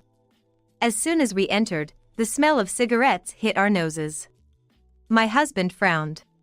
I was surprised, thinking, cigarette smell in a house with a baby? But didn't mention it and proceeded to the back of the room. Seeing our grandson sleeping in the baby crib in the living room, our cheeks relaxed. When we gently touched his small hand, he twitched but continued sleeping. He's adorable. Thank you, Lisa said with a tired face that slightly brightened. Is Ken not here today? He went out with friends today. Leaving you and Henry behind? It's usual for him. Usual must mean Ken often goes out on his days off. Is Ken helping with parenting? I smelled cigarettes. Is Ken smoking? Lisa just looked down without answering, affirming the situation, and I felt very sad. I'll talk to him. Tell him to help you out more. Please don't. Hearing her firm refusal, I was taken aback. Despite Lisa being so worn out from childcare and housework, I thought of warning Ken, but perhaps for Lisa, it's unwanted interference? Oh, no. I appreciate the thought, but he might think I complained. Oh. Lisa was worried that if I complained to Ken, it would be her who'd be blamed. But that would be tough on you, Lisa. I'm fine. So please don't say anything to him. With Lisa insisting so much, neither my husband nor I could say anything more. All right, but please talk to us if anything comes up. We want to help. Thank you. Actually, Lisa was raised in a single mother's home, and her mother is currently hospitalized due to illness. So, for Lisa, aside from Ken, my husband and I are the only family she can rely on. We wanted to help Lisa feel a bit more at ease. Afterward, as Lisa sporadically shared about Ken's sloppy lifestyle and his terrible attitude towards her, it pained us to hear. We hadn't known that Ken was being so awful to Lisa while we were not around. Although Lisa refused, we secretly resolved to warn Ken if he continued behaving terribly. A week after my husband and I visited Lisa, on a Saturday when my husband said he had to work, my sister Sarah and my 8-year-old niece Ivy came to visit. Sarah and I have been close since childhood, and even as adults, we often spend time together like this. But this time, it had been a while since we last met, about half a year since I saw my sister, Sarah. Sarah and her daughter, Ivy, came to our house, and first off, they petted our beloved dog, Laura. Ivy, who apparently doesn't usually interact with dogs, looked at Laura with curiosity as Sarah said, "Isn't she adorable?" To which Ivy solemnly nodded. Then, I served tea to Sarah and Ivy, and we caught up on each other's lives. Unlike me, a stay-at-home wife, Sarah works part-time and was venting about her boss. This must be one of the few times she can relieve her stress. I listened to Sarah's stories, nodding appropriately. During this, Ivy, who had been playing with Laura, suddenly turned to us and stared at me with her big eyes. "What's wrong, Ivy?" Then, Ivy started, as if she had something on her mind. "Laura says, thank you for always taking care of me. But she wants more frequent washes, not just once a month but maybe once a week." "Really?" I was baffled as Ivy began to express Laura's feelings. Looking at Sarah, she was just as surprised, saying, "Well, it's common for young children to pretend to converse with animals, but specifying the frequency of the baths was peculiar. Especially since it was accurate. I've been wanting to give Laura more frequent baths, but I've been too busy lately." "Did Laura tell you that, Ivy?" "Yeah, she looked like she wanted to talk, so I asked her."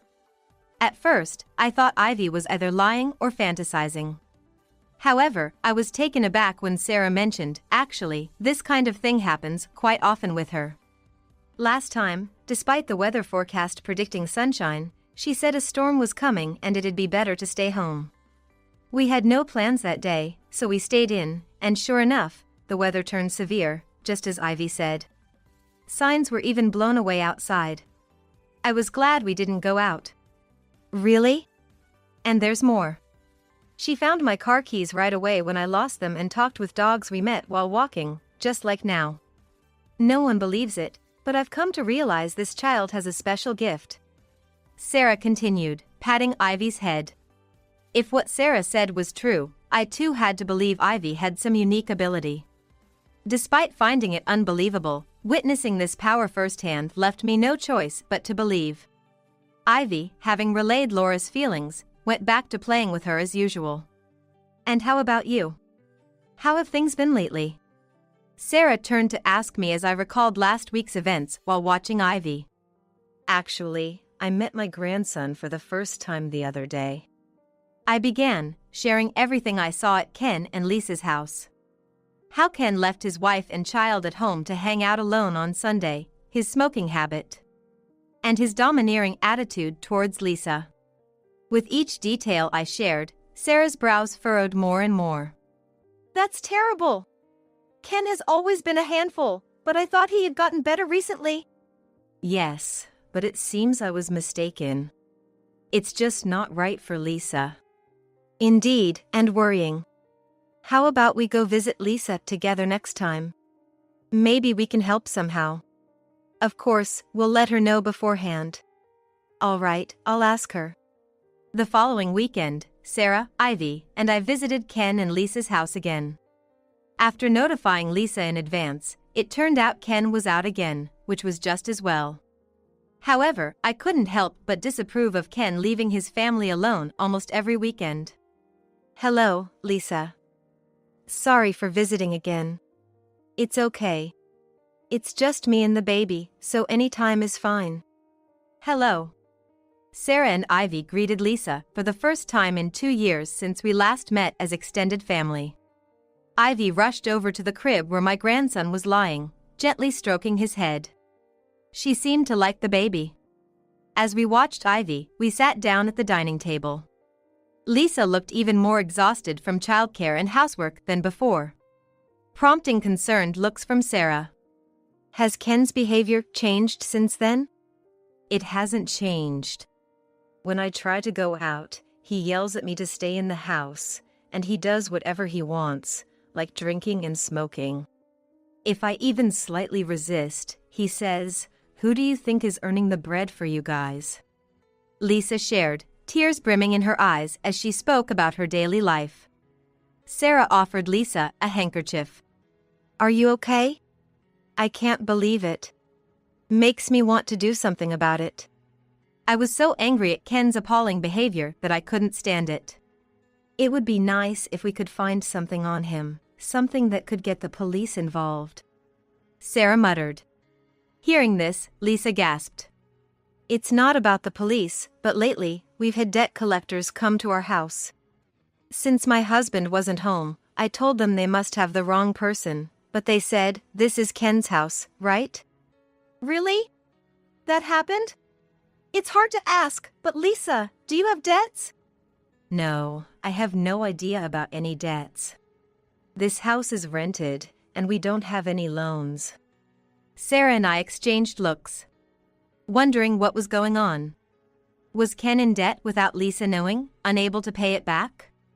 While we were swirling with questions and searching for the right words to respond. "What a loss today, just my luck." We heard Ken's voice as the front door was roughly opened. Everyone's face froze as we heard Ken's voice. "Huh? Why is Mom here?" Ken glared at me, reminding me of his rebellious and delinquent days. "I'm sorry for intruding unannounced. But I was worried about Lisa." Ken was startled not only by my presence but also by his aunt and cousin being there. However, realizing it was just family, he demanded Lisa to bring him some alcohol. Lisa hurried to the kitchen. "There's no more beer left." "What? That's your job as a wife to restock." "I'm sorry," Ken retorted arrogantly, as if he were a king, and Lisa shrunk in response, apologizing. I couldn't help but shout, "Ken," but he didn't even glance at me, just glared at Lisa. Looking for a way to reprimand Ken, the baby in the crib began to cry. Lisa looked startled and started to move towards the baby, but Ken's fierce glare stopped her in her tracks. Sarah and I exchanged looks, trying to communicate silently about what to do next. That's when Ivy spoke up. "Hey, the baby seems to have something to say." Ivy said this while glancing at Ken's face. "What? That's nonsense. Babies can't talk." Ken laughed off what he thought was just child's play. But Sarah and I turned to look at Ivy's face in astonishment. The grandchild blinked his big eyes several times, looking up at us as if he had something he wanted to say. "It's not a lie, I can hear this child's voice," Ivy insisted, undeterred by being ridiculed by Ken. Tears welling up in her eyes as she stared at him. Lisa watched in astonishment. "Then what is he saying?" "I'll listen, just for you," Ken said with a disdainful look that should never be directed at a small child. I watched, holding my breath, as Ivy was about to speak next. "Daddy is planning something bad. Mommy, don't be fooled." For a moment, Ken's shoulder twitched at Ivy's words. Lisa looked shocked. Sarah and I immediately understood that Ivy was about to use her mysterious ability again. "What do you mean, Ivy?" I urged her to elaborate. Ivy took a breath before continuing. "Daddy has been writing secrets in a notebook and always hides it behind the bookshelf. Also, I love Mommy. Daddy is scary, and he's crying." Then Ivy walked over to the living room's bookshelf, pulled out a few books, and found a small notebook hidden behind them, handing it to Sarah. "Here it is." Seeing the small notebook, Ken's face turned pale. Sarah, gauging the reactions of Ken and Lisa, opened the notebook. "This is a life insurance policy. Oh, the insured is Lisa, and Ken is the beneficiary." There's even a contract attached. Now Lisa's face turned pale, and I took the notebook from Sarah to see for myself. As Sarah said, there was a life insurance policy worth over $200,000 taken out on Lisa, and I couldn't believe my eyes. Ken, what's this all about? I never thought my son, who had a history of delinquency, could do something so cruel to his own wife. I glared at him, wanting to confront him about this life insurance right away. Damn, I had no choice. I ran out of money. Besides, anyone would get life insurance, right? It's not like I was planning to do anything to Lisa. Ken rattled off excuses as if trying to justify himself. The fact he mentioned not having money was corroborated by the debt story I heard from Lisa. It was clear where the money had gone, considering how he leaves his wife and child to hang out every day. Probably wasted it on some frivolous activities. Insurance is usually something you get for yourself, right? Taking out a life insurance policy on Lisa without her knowing and acting ignorant about it is just wrong. My logical point left Ken at a loss for words. Then, Ivy spoke up again, adding fuel to the fire. The baby told me. Daddy's been mumbling to himself that he got fired from his job for stealing money from the company. And he's planning to do something bad to Mommy to get money. What? I exclaimed, shocked by her words. Fired from his job? Then what had he been doing all this time during weekdays? Lisa, too, stared at Ken in disbelief. What are you talking about? You don't have any proof. Ken spat back at Ivy. I stepped in front of Ivy, unleashing all the anger I had been holding back. Proof? Ivy just told you everything. She can understand the baby's words, not just that. Finding this notebook wasn't a coincidence either. What Ivy says is true. You've seen the life insurance policy with your own eyes. Stop making excuses and apologize to Lisa. I scolded Ken more fiercely than ever, heartbroken to know my son could attempt such a terrible thing against his wife. Ken, who had boasted about covering for his subordinates' misconduct, was actually the one causing trouble. It was disheartening and made me feel nauseous to think my own son could sink so low. What the hell? Ken ruffled his hair, twisting his face in frustration. But it was all his own doing. No one felt sympathy for him. After I scolded Ken, Lisa seemed to gather some courage and finally spoke up. I never imagined you could do something so despicable. I want nothing to do with you anymore. Pay back the debt yourself. Goodbye. With those words, Lisa took the baby and stormed out of the house. We watched in astonishment. Ken muttered complaints after Lisa left, but after being rebuked by Sarah and me, he ended up sulking. Though it was unexpected for Lisa to leave, I was glad we could expose Ken's wrongdoing. Looking at Ivy, who seemed content after speaking her mind, she stretched and said, "I'm hungry. Shall we go get something to eat?" Well, we'll be taking our leave now. With that, Sarah, Ivy, and I left Ken's house behind. A place that could be visited by debt collectors at any moment. I decided never to return to this house again, not just for Lisa's sake. Why the hell? Ken was still shouting until we closed the door, but we ignored his pathetic cries and left the building. A few days later, worried about Lisa, I contacted her. "I'm sorry to have worried you. I've gone back to my grandmother's house. Please feel free to visit Henry anytime," she assured me, which relieved me. Lisa had sent Ken divorce papers right after that incident. Ken was reluctant to agree to the divorce at first, but after Lisa insisted she would not let him see the child unless they divorced, he finally gave in, and the divorce was settled. Lisa, whose mother is hospitalized, said she's back at her grandparents' seeking employment and plans to place Henry in daycare soon.